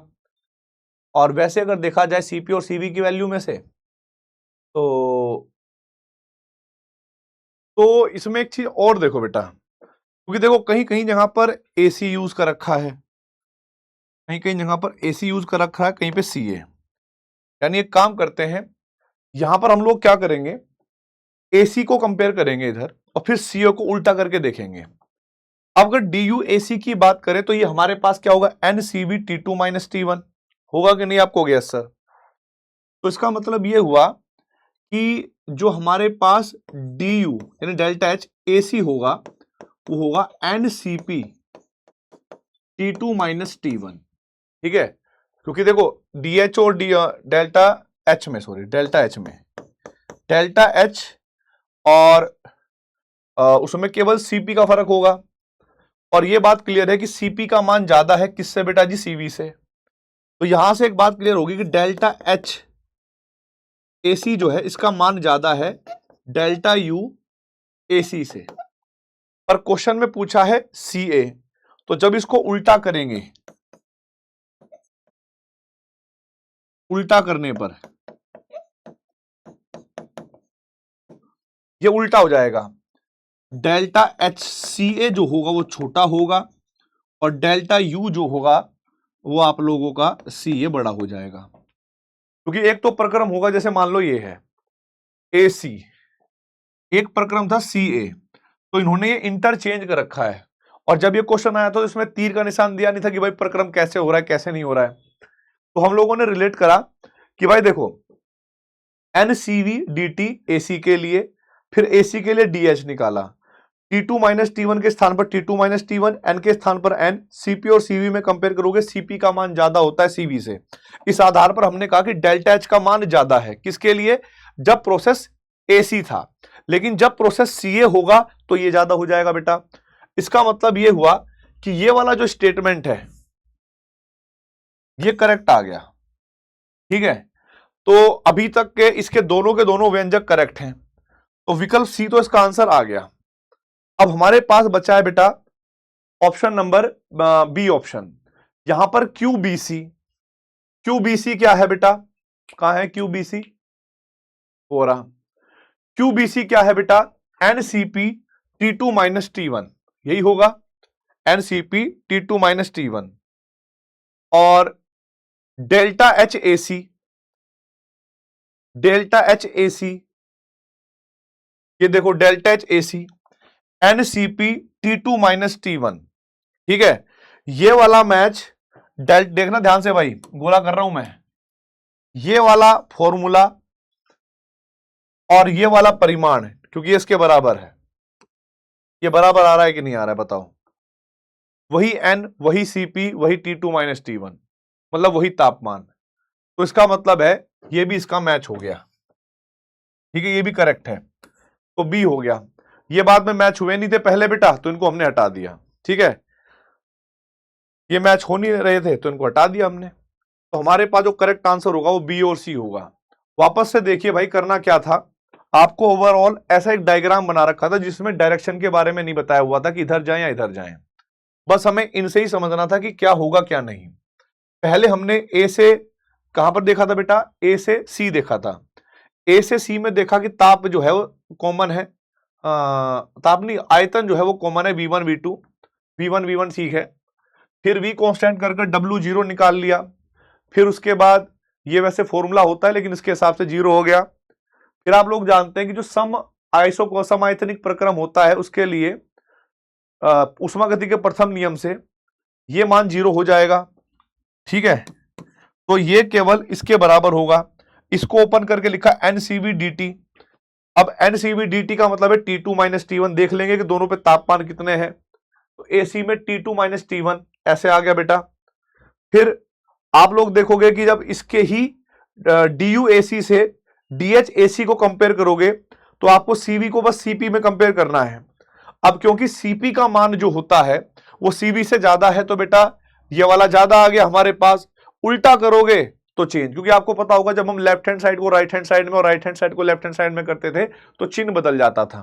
ठीक है, सेम मैंने यहां पर इसकी जरूरत पड़ी नहीं हमें ए बी की इतनी। ठीक है, और बीसी में देखोगे तो बीसी का हमारे पास हो गया। ठीक है, तो भाई बस इतना करना था दोस्तों। अगला क्वेश्चन देखिए भाइयों, मतलब इसके आंसर दो होंगे भाई, बी और सी, इसमें ही मेल हुआ, बी और सी में, बाकी में मेल नहीं आया। अब देखिए आगे, अगला क्वेश्चन क्या है, एक आदर्श गैस को विभिन्न परिस्थितियों में P1 V1 T1 से V2 T2 तक विस्तारित एक्सपेंड किया गया, निम्नलिखित में से सही कथन बताना है, क्या होगा। जेई एडवांस 2017 का क्वेश्चन है। क्वेश्चन की स्टेटमेंट पढ़नी है और फिर अपना आंसर देना है बेटा। गैस द्वारा किया गया कार्य तब कम होगा जब V1 से V2 तक रुद्धोष्म एडियाबैटिक रूप में विस्तारित किया जाता है, उस तुलना में उसे V1 से V2 तक समतापी रूप से विस्तारित किया जाता है। मैं आपको यहां पर एक बात बताना चाहूंगा, आपने ना बेटा ऐसे करके एक पीवी वक्र पढ़ा होगा क्लास के अंदर, P और V, इसका आंसर यही हो जाएगा। और आप लोगों ने ऐसे पढ़ा होगा कि ये जो बिंदु है, ये एक बिंदु ये है, एक बिंदु ये है। ठीक है, और आपने पढ़ा होगा कि जो जो हमारे पास कर्व होता है, वक्र होता है, उसके नीचे का क्षेत्रफल कार्य को रिप्रेजेंट करता है। ठीक है, तो ये है पीवी बराबर के और ये है पीवी की पावर गामा बराबर के हिसाब से। तो ये जो वाला ग्राफ होगा ना हमारे पास, ये होगा रुद्धोष्म का, रुद्धोष्म उत्क्रमणीय, और ये क्या होगा बेटा हमारे पास समतापी का, जिसके वजह से समतापी के नीचे तो बेटा ज्यादा क्षेत्रफल आएगा और रुद्धोष्म के नीचे कम क्षेत्रफल आएगा। तो रुद्धोष्म के नीचे ये क्षेत्रफल आया, समतापी के नीचे ये भी आया प्लस ये भी आया। ठीक है, तो उसके हिसाब से अगर देखा जाए तो ज्यादा कार्य कहां हुआ बेटा, समतापी में। इन्होंने बोला कि गैस द्वारा किया गया कार्य तब कम होता है जब V1 से V2 तक रुद्धोष्म यानी कम होता है, कम की बात कर रहा है, विस्तारित किया जाए उस तुलना में जब V1 और V2 तक समतापी रूप में करा जाता है। ठीक है, तो इस वाले ग्राफ से बेटा ये वाला हमारे पास क्या हो गया, सत्य है, तो इसको तो हमने टिक कर दिया। अब देखिए आगे, गैस की आंतरिक ऊर्जा में परिवर्तन शून्य होता है यदि T1 और T2 पर समतापी विस्तार हो, और धनात्मक होता है यदि T1 और T2 पर विस्तार हो। मैं आपको बताऊं बेटा, सिंपल सी बात, यहां तक ये स्टेटमेंट करेक्ट है। गैस की आंतरिक ऊर्जा का फॉर्मूला मैं यहां पर थोड़ा बता देता हूं आपको। du बराबर होता है NCV/dt।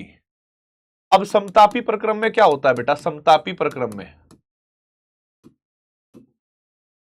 dt का मान होता है 0 और t1 बराबर होता है t2, तो du का मान हो गया 0। यहां तक तो ये स्टेटमेंट करेक्ट है, इसको तो मैं कुछ कह ही नहीं रहा। कहां गया भाई, हाँ यहां तक तो मैं कुछ कह ही नहीं रहा, यहां पर तो यहां तक करेक्ट है। और धनात्मक होता है जब t1 t2 बराबर नहीं होते रुद्धोष्म विस्तार में। तो ये जो धनात्मक साइन है इसको थोड़ा ध्यान से देख लीजिएगा। आप लोगों को पता है कि रुद्धोष्म प्रक्रम में, ठीक है,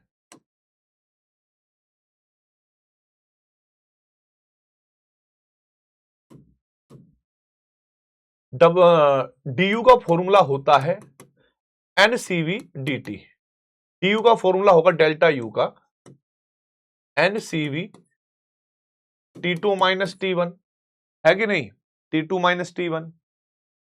अब आप एक चीज देखिए बेटा, क्योंकि रुद्धोष्म प्रसार हुआ है, गैस का प्रसार, रुद्धोष्म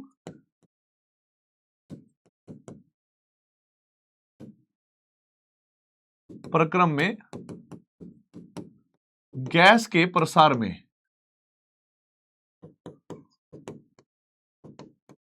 ताप कम होता है, बढ़ता नहीं है बेटा, ताप क्या होता है, कम होता है, ताप बढ़ता नहीं है। इसका मतलब है T2 का मान छोटा होगा और T1 का ज्यादा होता है।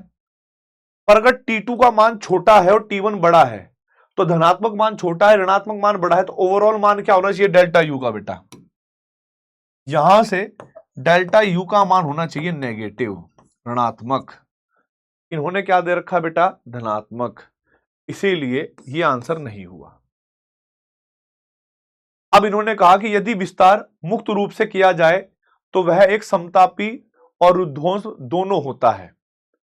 मुक्त प्रसार के बारे में आप लोगों को याद होगा, क्लास में समझाया गया था, ठीक है। मुक्त प्रसार,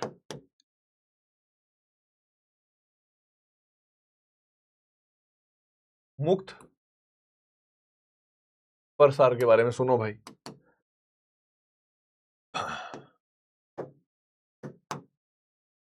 मान लो एक सिलेंडर है, इस सिलेंडर में यहां तक कोई गैस भरी हुई है और इसका बाह्य दाब 0 हो जाए तो ये पिस्टन अपने आप ऊपर जाने लगती है, ठीक है। क्या होने लगता है बेटा, ऊपर जाने लगती है। इसको हमने कोई हीट नहीं दी, कुछ नहीं किया।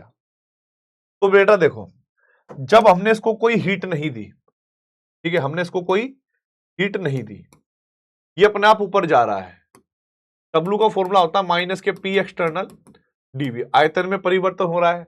पर क्योंकि मुक्त प्रसार का मतलब होता है बाह्य दाब का 0 होना, ये मान 0 हो गया तो W का मान कितना हो गया बेटा, 0, ठीक है। और हीट आपने कोई नहीं दी तो बेटा dQ का मान भी कितना हो गया, 0। अब चूंकि आप लोग उष्मागति का प्रथम नियम जानते हो, dQ बराबर du माइनस W होता है, ये भी 0, du और ये भी 0, तो du का मान भी कितना हो गया बेटा, 0। अब du का फॉर्मूला होता है NCV dt, और CV dt उधर जाएगा तो dt का मान भी कितना हो गया, 0। देखो, जब ताप में परिवर्तन नहीं हुआ तो इसका मतलब समतापी है, जब आपने हीट नहीं दी इसका मतलब रुद्धोष्म है। तो इसका ये कब होता है, जब मुक्त प्रसार होता है। तो ये बात ध्यान रखना कि मुक्त प्रसार में यदि विस्तार मुक्त रूप से किया जाता है तो वह एक साथ समतापी और रुद्धोष्म दोनों होता है। तो ये बात सत्य हो गई, क्योंकि ना तो आपने हीट दी और ना आपने ताप में कोई परिवर्तन किया। गैस पर किया गया कार्य अधिकतम होता है जब P2 V2 से P1 तक एक स्थिर बाह्य दाब के विरुद्ध अपरिवर्तन रूप से, ठीक है, पहले देखना पड़ेगा भाई ये क्या है, संकुचित किया जाए, मतलब दबाया जाए, संकुचित किया जाए जब दबाया जाए। आपको पता है कि अनुत्क्रमणीय रूप से, यानी अपरिवर्तनीय का मतलब होता है अनुत्क्रमणीय। जब बाह्य दाब बहुत ज्यादा होगा तभी दबेगा, और बाह्य दाब ज्यादा होगा तो बेटा कार्य ज्यादा होगा, ठीक है। तो संपीड़न के मामले में अनुत्क्रमणीय ज्यादा होता है, तो ये वाली स्टेटमेंट भी हमारे पास करेक्ट हो गई। करेक्ट आंसर हो गया ए, सी और डी, ठीक है जी। चलिए, यहां तक क्लियर है। अब थोड़ा सा ये क्वेश्चन है दोस्तों, जेई एडवांस 2014 का।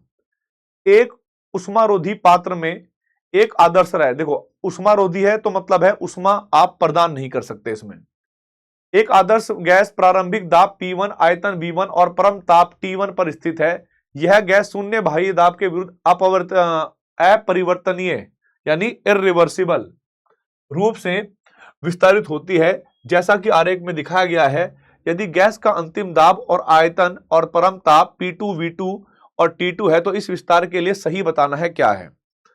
सबसे पहली चीजें देखो बेटा, एक से ज्यादा इसके आंसर थे, ठीक है, पर था आसान। ये मत सोचना कि भाई बहुत कठिन था ये क्वेश्चन, अभी तक के क्वेश्चनों में बहुत कठिन था। इन्होंने उष्मारोधी पात्र लिया, इसका मतलब है हीट जो है इसके अंदर गई ही नहीं, हीट नहीं गई तो DQ का मान 0 हो गया, ए आंसर हो गया। दूसरी चीज देखो बेटा, क्योंकि बाह्य दाब 0 है तो यहां पर जो किया गया कार्य होगा वो भी 0 हो गया। आप कहोगे हाँ सर। अब आपको उष्मागति का प्रथम नियम आएगा, DQ बराबर DU माइनस W। ये मान 0, ये 0, DU का मान भी 0 और ये होता है NCV dt के बराबर। अब DU का मान 0 है, NCV इधर जाएगा तो बेटा तापमान में भी कोई परिवर्तन नहीं आया तो T1 बराबर T2 हो गया। तो तापमान, ये T1 था बेटा, T1 कर लेना, T1 बराबर T2 हो गया, ठीक है। और जब हमारे पास समतापी प्रक्रम होता है तो बायल का नियम आपको याद होगा, ठीक है। समतापी प्रक्रम में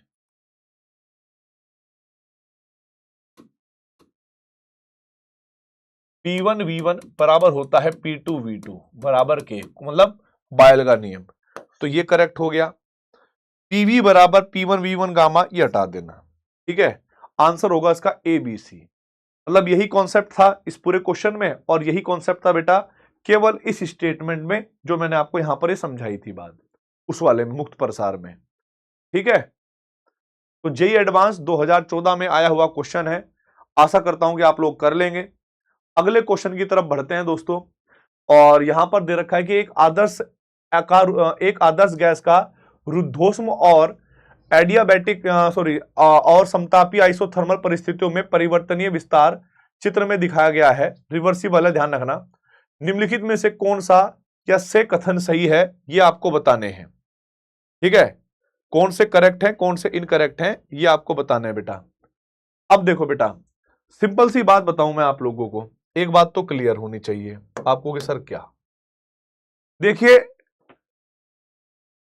जो ऊपर वाला ग्राफ है वो आपका पास होगा आइसोथर्मल का, नीचे वाला ग्राफ होगा किसका बेटा जी, रुद्धोष्म का। क्यों? क्योंकि ये PV बराबर कांस्टेंट और ये PV की पावर गामा बराबर कांस्टेंट, समझ गए होंगे। ये रुद्धोष्म का है, इसके नीचे का जो क्षेत्रफल है वो कम है, इसके नीचे का क्षेत्रफल ज्यादा है, तो W आइसोथर्मल ज्यादा होगा, इससे बेटा जी एडियाबैटिक से तो क्लियर हो गया। अब देखो बेटा, क्या T1 और T2 बराबर हैं, ध्यान रखना, क्या T1 और T2 बराबर हैं? सोचो, T1 T2 के बराबर नहीं है। क्यों? अगर ऊपर वाला बेटा हमारे पास समतापी है तो समतापी में ना, अच्छा हाँ ऊपर वाला समतापी है ना, हाँ ये वाला प्रक्रम क्या होगा बेटा, समतापी, माफी चाहूंगा, समतापी। तो समतापी में तापमान क्या होता है, कांस्टेंट, तो ये वाला तापमान और ये वाला तापमान क्या रहेगा, कांस्टेंट। तो भाई T1 T2 बराबर है, बी भी करेक्ट हो गया। दूसरा देखिए, आइसोथर्मल और एडियाबैटिक में जो आइसोथर्मल का वो है क्या बोलते हैं, डेल्टा है, डेल्टा यू है, वो ज्यादा दे रखा है और एडियाबैटिक का कम दे रखा है। और इन्होंने बोला रखा है कि T3 और T1 में T3 का मान ज्यादा है और T1 का कम है। रुद्धोष्म प्रक्रम में अगर आप देखोगे ना, ऐसे जाओगे रुद्धोष्म प्रक्रम में, आप यहां से यहां जाओ, ठीक है। तो रुद्धोष्म प्रक्रम में आप देखोगे यहां से इधर जाते हुए आयतन बढ़ता है, आयतन बढ़ता है मतलब ये क्या हुआ बेटा, गैस का प्रसार। और गैस के प्रसार में मैंने आपको बताया था रुद्धोष्म प्रक्रम में कि तापमान डाउन होता है, कम होता है, ठीक है। तो इसका मतलब हुआ कि जो T3 का मान होना चाहिए वो छोटा होना चाहिए किससे, T1 से। तो ये गलत दे रखा है तो बेटा ये इसका करेक्ट आंसर नहीं हुआ, ठीक है। अब डी ऑप्शन पे दिमाग लगाओ क्या हो सकता है फटाफट, फिर मैं बताऊंगा, ठीक है भाई। अब देखो आगे, इसका दिमाग लगाना है, समझो ये तुम्हें आता है, ऑप्शन नंबर डी तुम्हें पता है। कैसे बताता हूं। जब गैस का प्रसार होगा ना बेटा, क्या होगा, गैस का प्रसार समतापी में, तो आप लोग जानते होंगे डेल्टा यू का मान क्या होता है, 0। क्या होता है, डेल्टा यू का मान 0। और जब हम रुद्धोष्म की बात करेंगे तो डेल्टा यू का मान होगा NCV T2 माइनस T1। अब क्योंकि गैस का जब प्रसार हुआ, गैस का जब प्रसार हुआ तो तापमान कम हो जाता है, तो यहां पर हम T2 माइनस T1 ना करके, क्योंकि यहां पर T1 और T3 दे रखा है, तो हम इसको लिखेंगे T3 माइनस T1। ठीक है, तो T3 का मान T1 से क्या है बेटा, छोटा है। T3 का मान T1 से छोटा है, तो बेटा नेगेटिव वाला परिमाण ज्यादा होगा, तो यहां पर डेल्टा यू जो होगा वो नेगेटिव होगा। अब एक तरफ 0 जो होता है वो नेगेटिव वाले परिमाण से बड़ा माना जाता है, तो इसीलिए ये मान करेक्ट होगा। ठीक है, इसको थोड़ा आप ये भी समझ लो कि जैसे मान लो एक सिलेंडर है, उसमें जब आप कोई हीट नहीं दे रहे, क्या नहीं कर रहे बेटा, कोई हीट दे नहीं रहे, फिर भी वो कार्य कर रहा है, तो कहां से कार्य कर रहा होगा, अपनी ही आंतरिक ऊर्जा को परिवर्तित कर रहा होगा कार्य में, यानी उसकी जो खुद की आंतरिक ऊर्जा होगी वो कम हो रही होगी रुद्धोष्म में। ऐसा ही रुद्धोष्म प्रक्रम में होता है बेटा। ठीक है, तो ये आपको करना है, इसका आंसर होगा ए, सी और डी। अगला क्वेश्चन देखो, सिंपल है, तुम्हारे ऊपर छोड़ देता हूं। IIT निम्नलिखित में से कौन सा विशिष्ट गुण यानी इंटेंसिव प्रॉपर्टी है, IIT JEE 2010, मोलर चालकता और विद्युत वाहक बल, प्रतिरोध, उष्माधारिता। ठीक है, जो इंटेंसिव प्रॉपर्टी का मतलब होता है बेटा वे वाले गुण जो मात्रा पर निर्भर नहीं करते, यानी गहन गुणों के बारे में बात कर रहा है। तो ये क्वेश्चन आप लोगों के बारे में होमवर्क है। ठीक है, EMF इंटेंसिव होता है और प्रतिरोध नहीं होता है, बाकी मोलर चालकता के बारे में आप दिमाग लगाइए। अगला क्वेश्चन है बेटा पैराग्राफ वाला, और ये क्वेश्चन आया था 2014 में, देखो। ठीक है, यहां पर ईयर नहीं लिखा हुआ है, पर ये क्वेश्चन पैराग्राफ वाला क्वेश्चन है और ये आया हुआ था। अनुच्छेद कंप्रेहेंशन, एक गैस में m द्रव्यमान को निश्चित चित्र में दिखाए अनुसार अवस्था में परिवर्तित किया जाता है, K से L, L से M, M से N और वापस से K से गुजारा जाता है, और ये आयतन और दाब के बीच में खींचा गया ग्राफ है। और फिर इसका पहला क्वेश्चन है, अवस्था परिवर्तनों में से समायतनिक प्रक्रम आपको बताने हैं कि समायतनिक प्रक्रम कौन से होंगे, का युग्म का पेयर बताना है, और फिर आपको यह भी बताना है कि क्रमिक संचालन को इन अवस्थाओं परिवर्तनों के सक्षम बनाते हुए, ठीक है, गर्म ठंडा गर्म ठंडा ठंडा गर्म, ये सब कुछ इस तरह के बनाने हैं भाई। चालू करते हैं, आसान है वैसे क्वेश्चन, गैस के नियमों पर आधारित है। आप लोग अगर देखोगे यहां पर K से L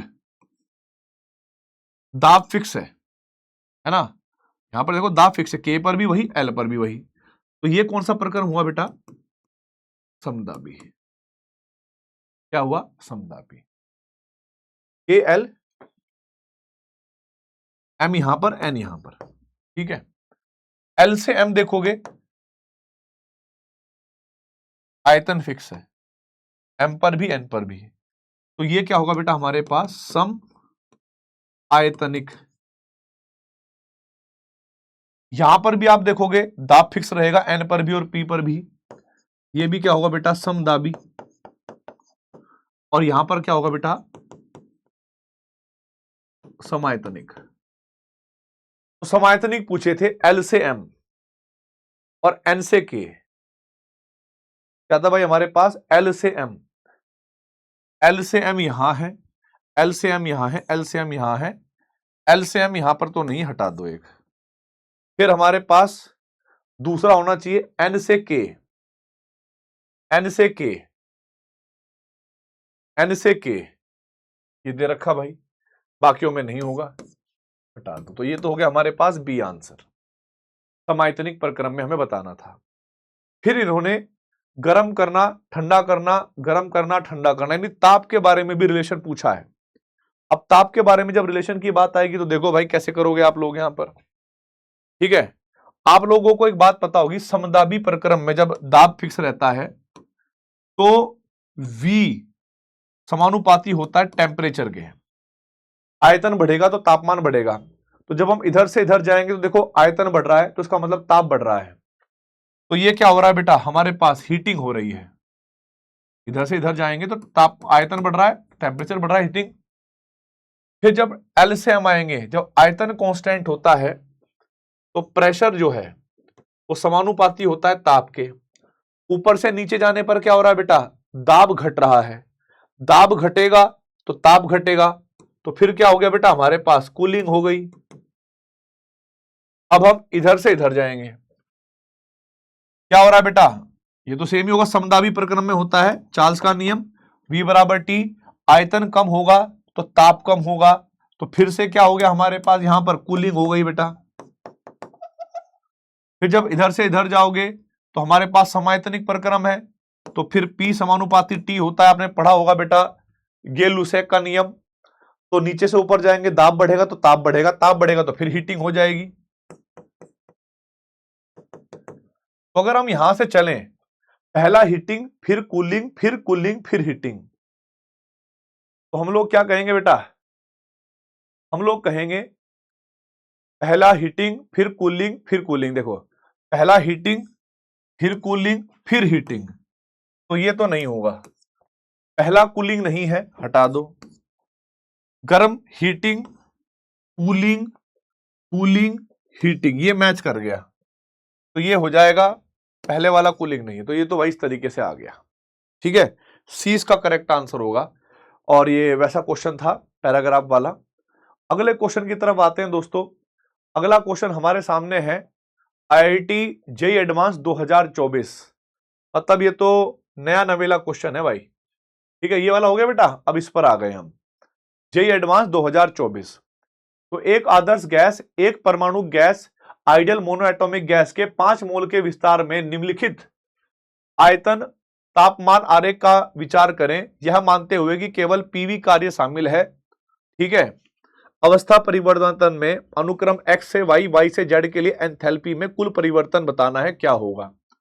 ठीक है, बहुत सिंपल है, खतरनाक नहीं, कभी तुम्हें लगे बहुत खतरनाक होगा, बताता हूं कैसे। मेरे को तो सिंपल लगा था, अगर आप सॉल्यूशन देखोगे कहीं यूट्यूब पर वैसे तो आपको बड़ा दिखेगा, पर आसान है। आप देखिए, जब हम लोग x से y जा रहे हैं ना, और इन्होंने ये भी बोला है आदर्श गैस, है ना, एक आदर्श गैस है, तो तापमान x पर और y पर कांस्टेंट है, तो ये जो प्रक्रम हुआ ये हो गया समतापी। समतापी प्रक्रम की क्या बात होती है बेटा, कि डेल्टा H का मान 0 होता है। अब टोटल एंथैल्पी हमें निकालनी है बेटा, x से y, y से z, वो बराबर होगी एंथैल्पी x से y प्लस एंथैल्पी y से z। अब क्योंकि ये समतापी प्रक्रम है, समतापी प्रक्रम में तो एंथैल्पी परिवर्तन वैसे ही 0 हो गया, तो ये तो हो गया 0 के बराबर। पर यहां पर समतापी नहीं है, ये क्या होगा बेटा, हमारे पास यहां पर टेम्परेचर वगैरह दे रखे हैं, ठीक है, आयतन दे रखे हैं, ठीक है। अब हमें y और z निकालना है बेटा, तो यहां पर हमारे पास तापमान परिवर्तन हो रहा है। ठीक है, तो आप लोग ये बात जानते होंगे, जब तापमान परिवर्तन होगा और ये प्रक्रम होगा समायतनिक, ये क्या होगा, कौन सा, y से z, तो कोई दिक्कत नहीं है, हमारे पास फॉर्मूला होता है Cp NCP NCP dt, यानी NCP T2 minus T1। N का मतलब हो गया कितने मोल बेटा, 5 मोल है, और हमारे पास Cv का मान दे रखा है 12, तो हमें निकालना पड़ेगा Cp का। तो आपको एक रिलेशन याद होगा, मेयर का संबंध, Cp माइनस Cv बराबर होता है R, तो Cp बराबर होगा Cv प्लस R। तो Cv का मान कितना हो गया बेटा, हमारे पास 12, R का मान दे रखा है इन्होंने कितना बेटा, 8.3, जोड़ के रख देंगे तो बेटा 20.3 आएगा, तो गुणा में 20.3 गुणा तापमान T2 क्या है 415, और माइनस के ये कितना है बेटा 335। इसको हल करके देखो आंसर क्या आएगा, जूल में आंसर देना है। ठीक है,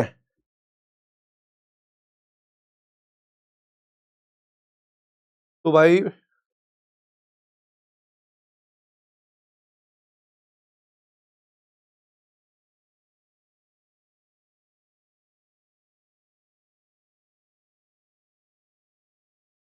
तो ये आ गया आंसर बेटा हमारे पास 8120 जूल।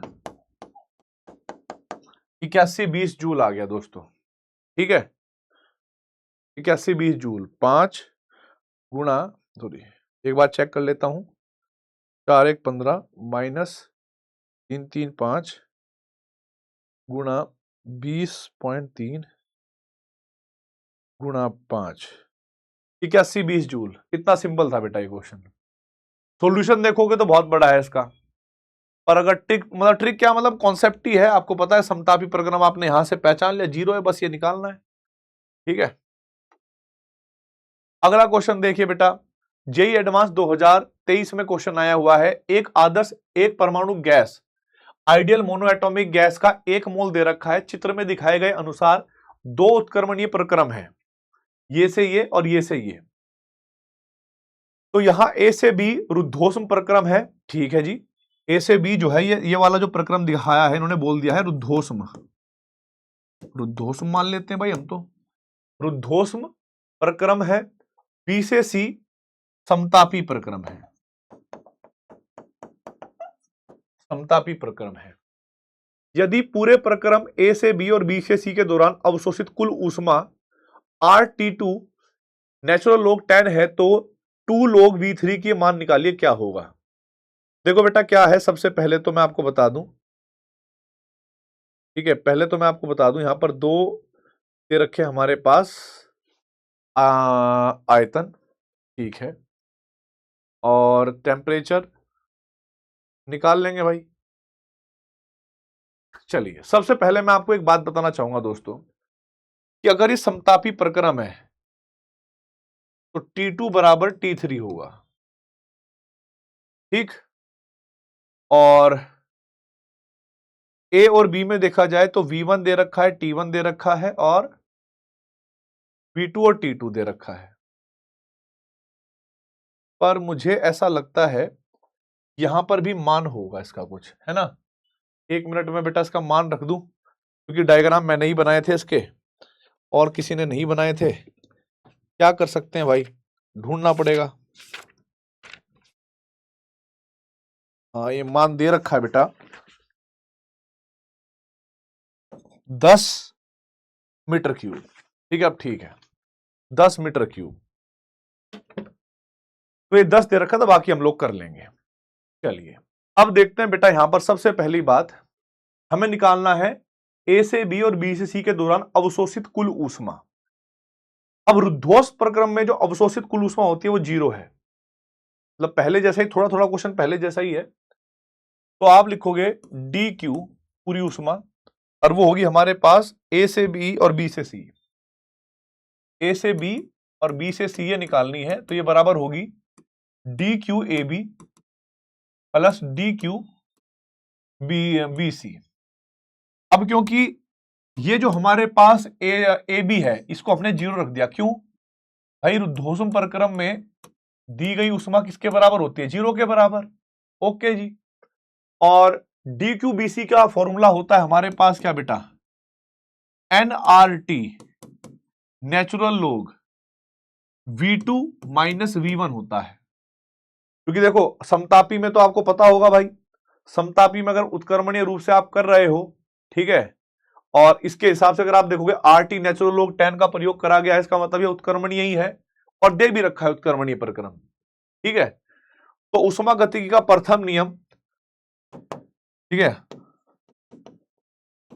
ऊष्मा गतिकी के प्रथम नियम से डी क्यू बराबर होता है डी यू माइनस डब्ल्यू। तो आप लोगों ने पढ़ा होगा बेटा कि समतापी प्रक्रम में डी यू का मान 0 होता है, तो ये टर्म 0 के बराबर हो गया, तो डी क्यू बराबर होगा माइनस, अब ये होता है माइनस के NRT नेचुरल लॉग V2 बटे V1, याद है ना। तो माइनस माइनस प्लस हो जाएगा, तो ये वाला फॉर्मूला मैंने यहां से रखा है। कोई बच्चा कहे कि NRT natural log V2 bye V1 कहां से रख दिया आपने, यहां से रखा है। एन का मान कितना दे रखा है, 1 मोल। आर का मान तो खैर कुल उष्मा RT2 नेचुरल लोग 10 है, ठीक है। यदि दौरान अवशोषित कुल उष्मा उन्होंने दे रखी है तो बेटा RT2, अब आप देखोगे क्योंकि T2 और T3 दोनों बराबर है तो T2 रख लो यहां पर, और 1 मोल है तो हमने लिख दिया बेटा 1 इंटू में R और T2, 1 RT2 नेचुरल लोग, यहां पर V2 और V1 क्या था बेटा, यहां पर देखोगे आप V1 था 10, है ना। V1 कितना था, 1 मिनट रुकेंगे भाई, हमारे पास क्या है बेटा, आयतन जो हमें निकालना पड़ेगा वो एक आयतन तो निकालना पड़ेगा ये, और एक आयतन निकालना पड़ेगा बेटा ये, ठीक है। क्योंकि V1 V2 को जो हम बोलते हैं यहां पर, जो हम लोग यहां पर बोलते हैं V2 Y1, ये एक्चुअल में होता तो V final minus V initial है बेटा। क्या होता है ये, V फाइनल बटे V इनिशियल, है ना। तो एक तरीके से N का मान हमें पता है 1 है, R है, तापमान T2 रख ले भी लेंगे, नेचुरल लोग हमें इनका मान नहीं पता है, ठीक है, इनका मान नहीं पता है। तो देखो बेटा V2 का मान तो हम फिर भी जानते हैं, V2 का मान कितना होगा बेटा, P1, V2 का जो ताप होगा, सॉरी T2 का जो ताप होगा वो 60 है, यहां पर 60 केल्विन दे रखा है ना बेटा। तो चलिए भाई T2 का मान हमारे पास 7 हो गया,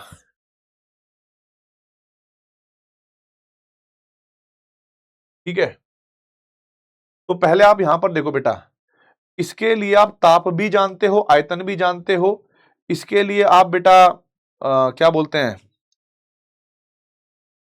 आयतन नहीं जानते, ताप जानते हो, ठीक है। तो आप लोग जानते होंगे P1 V1 बराबर P2 V2 से, P1 का मान P1 V1 बराबर P2 V2 से, ये तापमान है ना,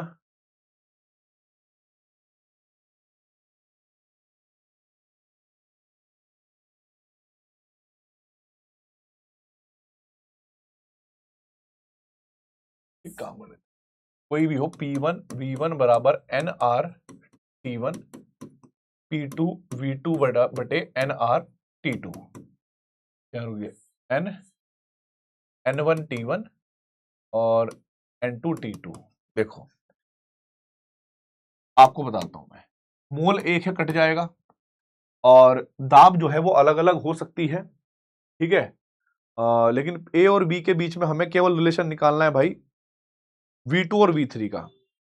तो हमें दो ताप दे रखे हैं दोस्तों, दो क्या दे रखे हैं, ताप दे रखे हैं, और हमें निकालना है एक ताप ये, एक ताप ये।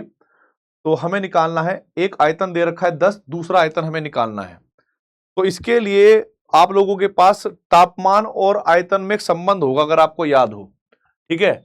और ये रुद्धोष्म प्रक्रम है, ठीक है।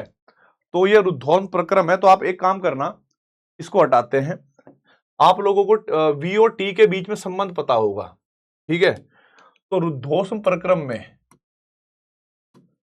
रुद्धोष्म प्रक्रम में T V की पावर गामा माइनस 1 बराबर होता है कांस्टेंट, इससे आ जाएगा T1 V1 की पावर गामा माइनस 1 बराबर T2 V2 की पावर गामा माइनस 1। अब मोनो एटॉमिक गैस है बेटा, ठीक है, मोनो एटॉमिक गैस है, तो इसका फॉर्मूला गामा का मान क्या होता है बेटा, 5/3, क्योंकि इन्होंने मोनो एटॉमिक गैस दे दी। Cv का मान होता है बेटा 3/2R, Cp का मान होता है 5/2R, और गामा का फॉर्मूला, गामा होता है बेटा Cp/Cv, तो उसके आधार पर 5/3 आएगा बेटा। तो यहां पर हमारे पास टेम्परेचर T1, टेम्परेचर T1 जो है वो है 600, V1 कितना है बेटा 10,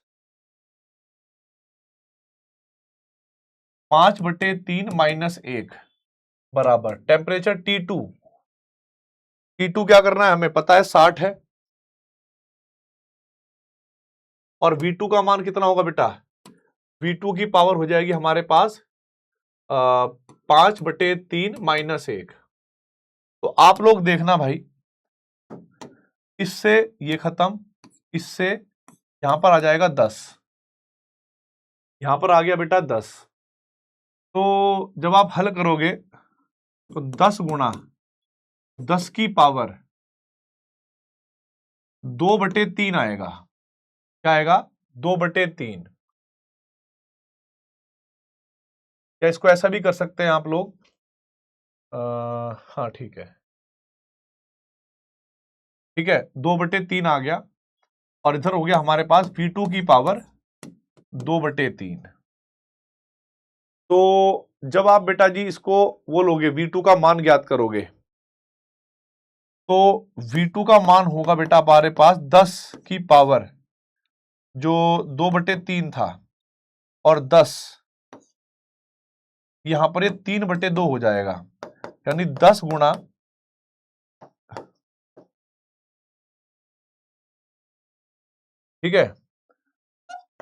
ऐसे करके 10 की गुणा 3 मल्टीप्लाई करोगे, फिर इसमें से भी 10 गुणा 10 √10 ही आ जाएगा, तो ये हो जाएगा 100, और √10 का मान होता है 3.15 के आसपास। ठीक है, एक बार निकाल लेता हूं भाई मैं,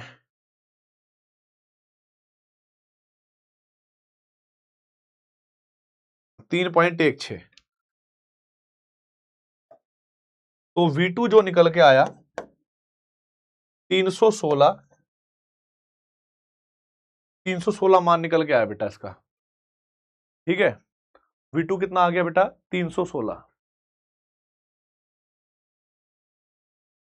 अब यहां पर आप तापमान भी निकाल लिया, आयतन भी निकाल लिया। अब आप यहां पर निकालेंगे V3 का आयतन। ठीक है, V3 का आयतन अगर आप, है ना, वो निकाल लेना भाई। अब आप क्योंकि जानते हो V3 निकालना यहां पर आसान होगा हमारे पास। आप कहोगे कैसे सर, क्योंकि तापमान आप जानते हो, थोड़ी कैलकुलेशन तो बढ़िया, क्वेश्चन तो बड़ा है बेटा। कुल हीट का फॉर्मूला दे रखा है हमारे पास। कुल हीट किसके बराबर दे रखी है बेटा हमारे पास, कुल हीट दे रखी है हमारे पास RT2 नेचुरल लॉग 10 के बराबर।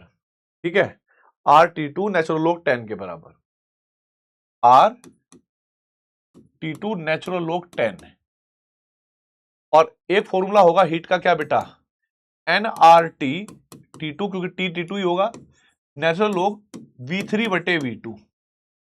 तो अब मोल तो एक है, मोल तो क्या है बेटा, एक है, तो DQ बराबर होगा RT2 natural log V3/V2, V3/V2।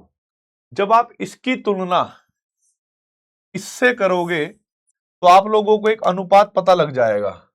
क्या सर, कि भाई V3/V2 का मान जो है वो 10 के बराबर है। अब V3 आपको ज्ञात करना है, तो V2 गुणा 10 हो जाएगा बेटा, तो V3 का मान भी निकल के आ जाएगा। ठीक है, V2 का मान आपने ज्ञात कर ही लिया है भाई। ठीक है, 660 10, मैं देख लू भाई मैंने करेक्ट करा है कि नहीं।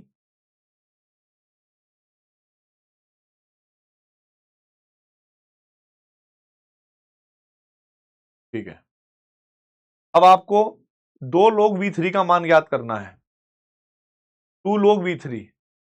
तो 2 log V3 का मान निकालना आसान होगा बेटा, V3 का मान यहां से आ जाएगा। ठीक है, V3 का मान यहां से आ जाएगा, 2 log V3 का मान निकालना है। आशा करता हूं उसके बाद आप कर लेंगे। हिंट में वापस से दे रहा हूं, पहले ये टोटल हीट है वो बेटा केवल QBC के बराबर होगी, और फॉर्मूला ये होगा, रुद्धोष्म प्रक्रम में आप लोग जानते हैं T और V के बीच का संबंध, T और V के बीच का संबंध होता है गामा-1 बराबर कांस्टेंट। तो T1 V1 गामा-1, T2 V2 गामा-1। मान रख दिया हमने कहां से बेटा, तापमान कहां से देखे, ये T1 है और ये T2 है 60, 600 और 60। V1 और V2 के बीच में हम लोगों ने क्या करा बेटा, V1 और V2 के बीच में कहा करा, हमारे पास एक रिलेशन आ गया। जिससे हमने हल करके V2 निकाले, क्योंकि V1 हमें दे रखा था। ठीक है, यहां पर अगर आप देखोगे तो एक चीज हो गया भाई, हाँ V1 हमने V2 ज्ञात कर लिया यहां से। V1 हमें दे रखा था 10। उसके बाद आप लोगों को दे ही रखा था natural log RT2 natural log, ये दे रखा है उसने कितना भाई 10, RT2 नेचुरल लॉग 10। तो बस इसका मैंने आगे यूज कर लिया और ये इसके बराबर होता है V3 बटे V2 तक, क्योंकि हम लोग जानते हैं कि अगर ये प्रक्रम रुद्धोष में है तो इसकी पावर, इसकी हीट 0 है, जो हीट है वो यही है, इसीलिए इसी हीट को कंपेयर कर दिया तो फिर V3 का मान आ गया। तो हमारे पास 2 log V3 का मान आएगा। जो भी इसका आंसर होगा प्लीज कमेंट बॉक्स में जरूर दीजिएगा। ठीक है भाई, अगला क्वेश्चन देखिए, जेईई एडवांस 2013 का क्वेश्चन है बेटा। अब इस क्वेश्चन में क्या है, कार्बन डाइऑक्साइड H2 और ग्लूकोज के निर्माण की मानक एंथैल्पी क्रम से इतनी इतनी इतनी दे रखी है। 25 डिग्री सेल्सियस पर प्रति ग्राम ग्लूकोज के दहन की मानक एंथैल्पी बतानी है। आपको याद होगा, हम लोग जिसकी भी एंथैल्पी निकालना चाहते हैं सबसे पहले परिभाषा के आधार पर एक समीकरण बनाते हैं। अगर ग्लूकोज के दहन की एंथैल्पी निकालनी है तो ग्लूकोज C6H12O6 ठोस होता है, दहन करेंगे ऑक्सीजन के साथ और यहां पर दहन में बनता है CO2 प्लस H2O। नियम यह होता है कि जिसका भी आप दहन करो, ठीक है, जिसका भी आप दहन करो उसका 1 मोल, इसका 1 मोल होना चाहिए बेटा। तो अगर मैं यहां पर इसके 1 मोल मानूं और बैलेंस करूं तो मुझे इसके 6 करने होंगे। हाइड्रोजन 12 है तो बेटा यहां पर भी 6 से गुणा करनी होगी। और ऑक्सीजन की बात करूं तो 6 दूनी 12 और 6 18, 6 यहां पर हो गए तो मुझे 6 दूनी 12 यहां मल्टीप्लाई करनी होगी। अब ये अभिक्रिया, इस अभिक्रिया के लिए सभी के निर्माण की एंथैल्पी दे रखी है। तो ये जो अभिक्रिया होगी बेटा, एंथैल्पी ऑफ रिएक्शन, यही एंथैल्पी ऑफ कंबशन होगी, यानी दहन की एंथैल्पी होगी किसके लिए बेटा, C6H12O6 के लिए, 1 मोल के लिए। इसका फॉर्मूला क्या होगा बेटा, summation enthalpy of formation, enthalpy of formation product, पढ़ा होगा आपने ऐसा ये formula, minus summation enthalpy of formation reactant, क्या होगा भाइयों, रिएक्टेंट। अब आप क्या करोगे, प्रोडक्ट में हमारे पास ये और ये है। आपको याद होगा मानक एंथैल्पी जो होती है किसी तत्व की वो 0 होती है। तो अगर इस क्वेश्चन में जल का नहीं, ऑक्सीजन का नहीं दे रखा है तो इसका मतलब 0 होगी। तो प्रोडक्ट में हमारे पास 6 गुणा एंथैल्पी फॉर्मेशन CO2 की होगी प्लस 6 गुणा एंथैल्पी ऑफ फॉर्मेशन जल की होगी। इसको आप ऐड करना और माइनस के एंथैल्पी ऑफ फॉर्मेशन C6H12O6 की होगी। ठीक है, जो कि परिमाण दे रखे हैं। हल करने पर आपको दहन की एंथैल्पी निकल के आ जाएगी, किसकी बेटा, दहन की एंथैल्पी निकल के आएगी ग्लूकोज की। पर एक बात और हमेशा ध्यान रखना, जो भी दहन होता है वो हमेशा ऋणात्मक होता है। एक मान ध्यान रखना, वो ऋणात्मक होता है। तो जो धनात्मक मान है वो तो इसके आंसर नहीं होंगे, ये तो नहीं है। ठीक है, अब बात ये भी है, जो आप निकालोगे ना वो 1 मोल की निकालोगे। अगर ग्लूकोज की बात करें बेटा, फॉर्मूला क्या होता है, C6H12O6, क्योंकि यहां पर सारे के सारे मान किलो जूल प्रति मोल दे रखे हैं और इसमें भी हमने ग्लूकोज का 1 मोल ले रखा है बेटा, तो हम 1 मोल के आधार पर ही करेंगे। क्लियर आ गई बात। अब आप लोग क्या करोगे बेटा, C6H12 का अगर हमने मोल 1 मान लिया, अणुभार हमें पता है 180 ग्राम प्रति मोल होता है, तो कितने भार के लिए निकाली आपने, एक तरीके से आपने निकाली मोल गुणा अणुभार करते हुए 1 गुणा 180, तो जो भी मान आएगा वो 180 ग्राम के लिए आएगा। तो फिर आप ऐसे समीकरण बनाना, जो भी यहां से मान आया कि 180 ग्राम C6H12O6 दहन करने पर फलाना ऊर्जा देता है, 1 ग्राम C6H12O6 दहन करने पर जो भी फलाना ऊर्जा होगी उसको 180 से भाग कर देना। तो एक्चुअल में हमसे ये पूछा है डेटा। ठीक है, तो आप बाकी आप सॉल्व करेंगे। मुझे तो इसका आंसर वैसे ही डायरेक्ट पता है, माइनस के 16.1 होगा, अगर होगा तो कम मान होना चाहिए और क्या, और माइनस में होगा क्योंकि दहन की ऊष्मा है। तो भाई आप लोगों को सॉल्व करके प्रूफ करना है। आगे बढ़ते हैं अगले क्वेश्चन की तरफ। ये क्वेश्चन आया कब था भाई, ईयर नहीं लिखा, पर ये लेटेस्ट ही क्वेश्चन है, ठीक है, आईआईटी जेईई एडवांस का ही क्वेश्चन है, तो आप उसके लिए तो बेफिक्र रहिएगा भाई कि ये जेईई एडवांस में नहीं आया। देखिए 2 मोल मरकरी जो कि गैसेस दे रखा है, को स्थिर आयतन वाले बॉम्ब कैलोरीमीटर में ऑक्सीजन की अधिकता में दहन करने पर HGO सॉलिड बनता है, यानी Hg, ठीक है, Hg ये गैसियस है, ऑक्सीजन के साथ अभिक्रिया करी, HgO बना ठोस, इसके 2 कर दिए, इसके 2 कर दिए, कोई दिक्कत वाली बात नहीं है भाई, ठीक है। अब आपको कहा कि 2 मोल मरकरी की अभिक्रिया ऑक्सीजन के आधिक्य में करा, तो हमारे पास ये बन गया। अब इस अभिक्रिया के दौरान तापमान 298 केल्विन से 312 डिग्री 312.8 केल्विन तक, तो ये हो गया हमारे पास T1 और ये हो गया बेटा T2। यदि बॉम्ब कैलोरीमीटर में उष्मा धारिता 20 किलो जूल पर केल्विन हो, ठीक है जी, 20 किलो जूल पर केल्विन हो, और 298 केल्विन पर मरकरी के निर्माण की एंथैल्पी हमें बतानी है इतनी, तो HGO के निर्माण की एंथैल्पी मानक मोलर एंथैल्पी का मान क्या होगा ये बताना है। देखो भाई, कैलोरीमीटर वाले क्वेश्चनों का तरीका ये होता था कि टोटल उष्मा धारिता बराबर क्या होती थी बेटा, हमारे पास हीट में परिवर्तन बटे ताप में परिवर्तन, यही था बेटा। अब यहां पर जो दे रखा है वो 20 किलो जूल प्रति केल्विन है, प्रति मोल नहीं दे रखा, कभी एक मोल के लिए नहीं है, टोटल दे रखी है, सी टोटल। तो सी टोटल के स्थान पर आप क्या रख दोगे बेटा, 20 किलो जूल, और DQ का मान कितना आ गया बेटा, देखेंगे जो भी होगा, और ये कांस्टेंट वॉल्यूम पर होता है, ध्यान रखना, क्योंकि उन्होंने स्थिर आयतन पे दे रखा होगा। आपको ये बात पता होगी कि स्थिर आयतन पर जो ऊष्मा परिवर्तन होता है वो आंतरिक ऊर्जा में परिवर्तन के बराबर होता है कि नहीं, आपको गया सर। तो जब आपने DQ भी यहां रख लिया, तो आप इसको यहां पर DU से परिवर्तित कर दो, और तापमान में परिवर्तन कितना आएगा बेटा, 312 में से आप 998.8 घटा लो, 312.8 में से आपने घटा दिए 298, तो हमारे पास 14.8 किलो जूल का मान था, दोनों की ब्रज गुणा कर दी, 14 तो DU का मान आ गया बेटा हमारे पास 296, ठीक है, 296, और ये माइनस में होगा बेटा, माइनस के 296 किलो जूल, क्योंकि माइनस मैंने शब्द इसलिए लिया क्योंकि दहन हुआ है, ऑक्सीजन के साथ अभिक्रिया हुई है, तो मैंने माइनस में ले लिया।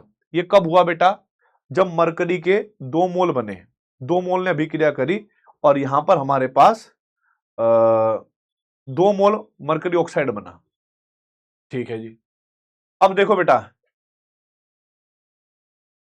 अब हमें क्या करना है भाइयों, एक तरीके से लेते हैं उल्टा इसको, ये तो हमारे पास DU है, किस अभिक्रिया के लिए, इस अभिक्रिया के लिए, इस अभिक्रिया के लिए अगर हम बात करें डेल्टा H के बारे में, तो डेल्टा H बराबर होता है delta U plus delta NgRT के बराबर है।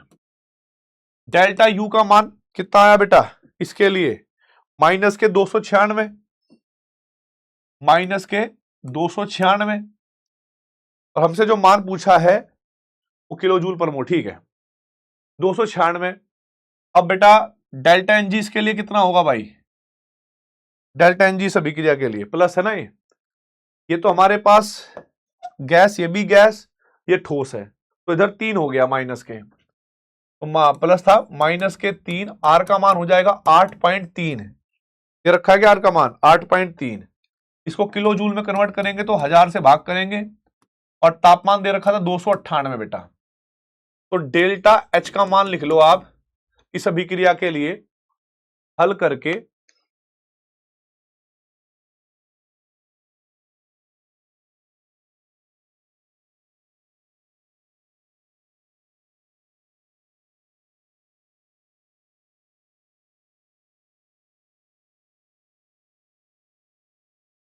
303.42 ये हमारे पास किलो जूल आया बेटा। ठीक है, 303.42 किलो जूल आया। लेकिन इसमें मरकरी के भी दो हैं और इसके भी दो हैं। ठीक है, तो इसका जो अगर हम इसमें बात करें मरकरी का निर्माण, HgO के निर्माण, तो यहां पर क्या है बेटा, 2 मोल बने तो हमारे पास ये ऊर्जा आई 303.42, और अगर 1 मोल बनेगा तो इसको हम आधा कर देंगे।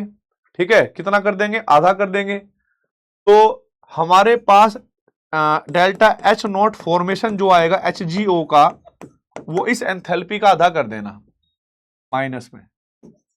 एंथैल्पी जो भी आपने निकाली है रिएक्शन की, इसको आप बने भाग कर दिया 2, तो 303.42 बटे 2 जो आंसर आएगा वो इसका आंसर हो जाएगा एंथैल्पी ऑफ फॉर्मेशन का। ठीक है, तो भाई ये सिंपल क्वेश्चन था बोम कैलोरीमीटर का। आशा करता हूं कि आपने कर लिया होगा, इसको नोट करिए। ठीक है भाई, ये नोट कर लिया बेटा। अब यहां पर देखो भाई, एक चीज थोड़ा सा और इसमें चेंज करना, इसमें एक और चेंज करना पड़ेगा। यहां तक हमने ठीक कर दिया 303.42 तक, इस वाले डेटा को हमने यूज नहीं किया। तो हमारे पास ना मरकरी गैस के निर्माण की एंथैल्पी दे रखी है बेटा, मरकरी गैस के निर्माण की एंथैल्पी दे रखी है। ठीक है, और हमें HgO की पूछी है, कोई दिक्कत नहीं है भाई। तो हम लोग क्या करेंगे दोस्तों, यहां पर ये जो आपके पास अभिक्रिया दे रखी है 2Hg और O2 और H2O, इसके लिए आपको थोड़ा सा एक चेंज करना पड़ेगा। आपको कि सर जी क्या करना पड़ेगा, कि देखिए आप लोगों ने एनर्जी थोड़ी कंज्यूम करी। कैसे, कि यहां पर ये जो डेटा आपने देखा होगा 61.32 मरकरी गैस को बनाया कैसे होगा, लिक्विड से बनाया होगा। ठीक है, क्योंकि अगर हम बात करें Hg गैस के 2 स्थिर आयतन बोम कैलोरीमीटर में रखा गया, अधिकता में जला गया। ठीक है, तो इसके बाद आपको क्या करना पड़ेगा बेटा, आपको इस समीकरण के ऊपर जो आपको ये समीकरण दे रखी है एंथैल्पी ऑफ रिएक्शन जो आपने निकाली है, निकाल ली। अब आपको क्या करना होगा, इसी अभिक्रिया के लिए एंथैल्पी ऑफ रिएक्शन बराबर होगी समेशन एंथैल्पी ऑफ जो भी प्रोडक्ट होगा फॉर्मेशन यानी निर्माण की enthalpy minus summation enthalpy of formation reactant, ऐसे लेना बेटा। ठीक है, क्योंकि यहां पर मरकरी जो है वो पहले से इन्होंने मूल अवस्था में नहीं ले रखा था। आप लोगों को लग रहा होगा कि सर जी यहां पर तो हमने इसके 2 मोल बनाए हैं। देखिए मरकरी, आपको याद होगा जब परिभाषा हम कहते थे, अगर हम इसी को 2 से भाग कर देते ना, यहां पर यहीं पर 2 से भाग कर देते तो हमारा गलत हो जाता। कैसे, कि भाई परिभाषा ये कहती है कि जब किसी स्पीसीज को या किसी यौगिक को उसके मूल तत्वों से, है ना, जब किसी स्पीसीज के 1 मोल को उसके मूल तत्वों से बनाया जाता है, तब वो जो एंथैल्पी निष्कासित होती है, निकलती है, तो उसको हम क्या बोलते हैं, निर्माण की एंथैल्पी। यहां पर मरकरी गैसीय अवस्था में है, इसका मतलब है वास्तव रूप में तो मरकरी देखो द्रव की अवस्था में रहता है, तो लिक्विड होता तो हम यहां पर कह लेते हैं कि सीधा डायरेक्ट इसी अभिक्रिया को हम निर्माण की एंथैल्पी मान लेते हैं। लेकिन हमने इस अभिक्रिया के लिए पहले क्या निकाला, डेल्टा H रिएक्शन निकाल लिया। ठीक है, फिर हमने इसको लिख दिया माइनस के 303, ठीक है, 0.42। प्रोडक्ट में कौन था बेटा हमारे पास, प्रोडक्ट में था हमारे पास HgO 2 था, तो 2 गुणा enthalpy of formation HgO minus इधर हो जाएगा हमारे पास एंथैल्पी ऑफ फॉर्मेशन, और इसके भी कितने थे बेटा, मरकरी के भी 2 ही थे, तो 2 से ही गुणा करना। ठीक है, enthalpy of formation mercury Hg। तो ये जो हमारे पास माइनस के 303 है 0.42 बराबर 2 डेल्टा HgO माइनस 2। अब ये मान हमें दे रखा है कितना बेटा, 61.32, 61.32। इधर जाके क्या हो जाएगा बेटा, ठीक है, इधर जाके क्या हो जाएगा प्लस, और फिर आपको 2 से भाग करके ठीक है, 2 से भाग करके इसका मान निकालना है। तो हमारे पास delta H F H G O आएगा माइनस के 303.42 प्लस के 2 चौका 2 दूनी 4, 2 तिया 6, 2 एकम 2, 2 12 ऐसे करके। ठीक है, ऐसा आ जाएगा बेटा। तो इसमें से जब आप ये घटाओगे ना तो हमारे पास 303 माइनस 303.42 माइनस 122.64, तो ये आएगा बेटा हमारे पास 180.78। ठीक है, 2 करके। अब 2 से भाग करोगे बेटा इसको, तो delta H F H G O जो होगा तो ये आएगा 90 माइनस के 90.39। ठीक है, अब आप इसको ऐसे हल करोगे और निकाल लोगे।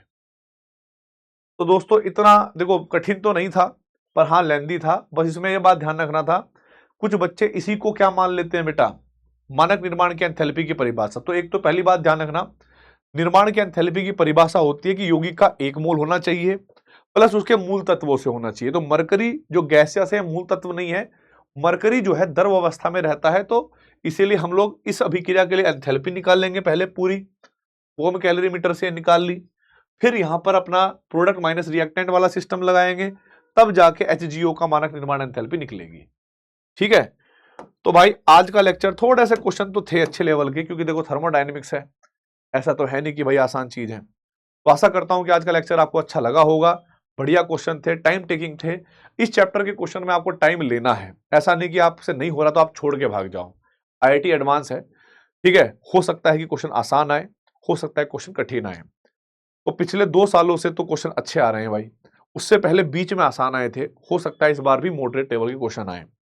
आशा करता हूं कि आपका लेक्चर समझ में आया होगा। अपना ध्यान रखें, अच्छे से पढ़ाई करते रहें। All the very best. जय हिंद, जय भारत, वंदे मातरम।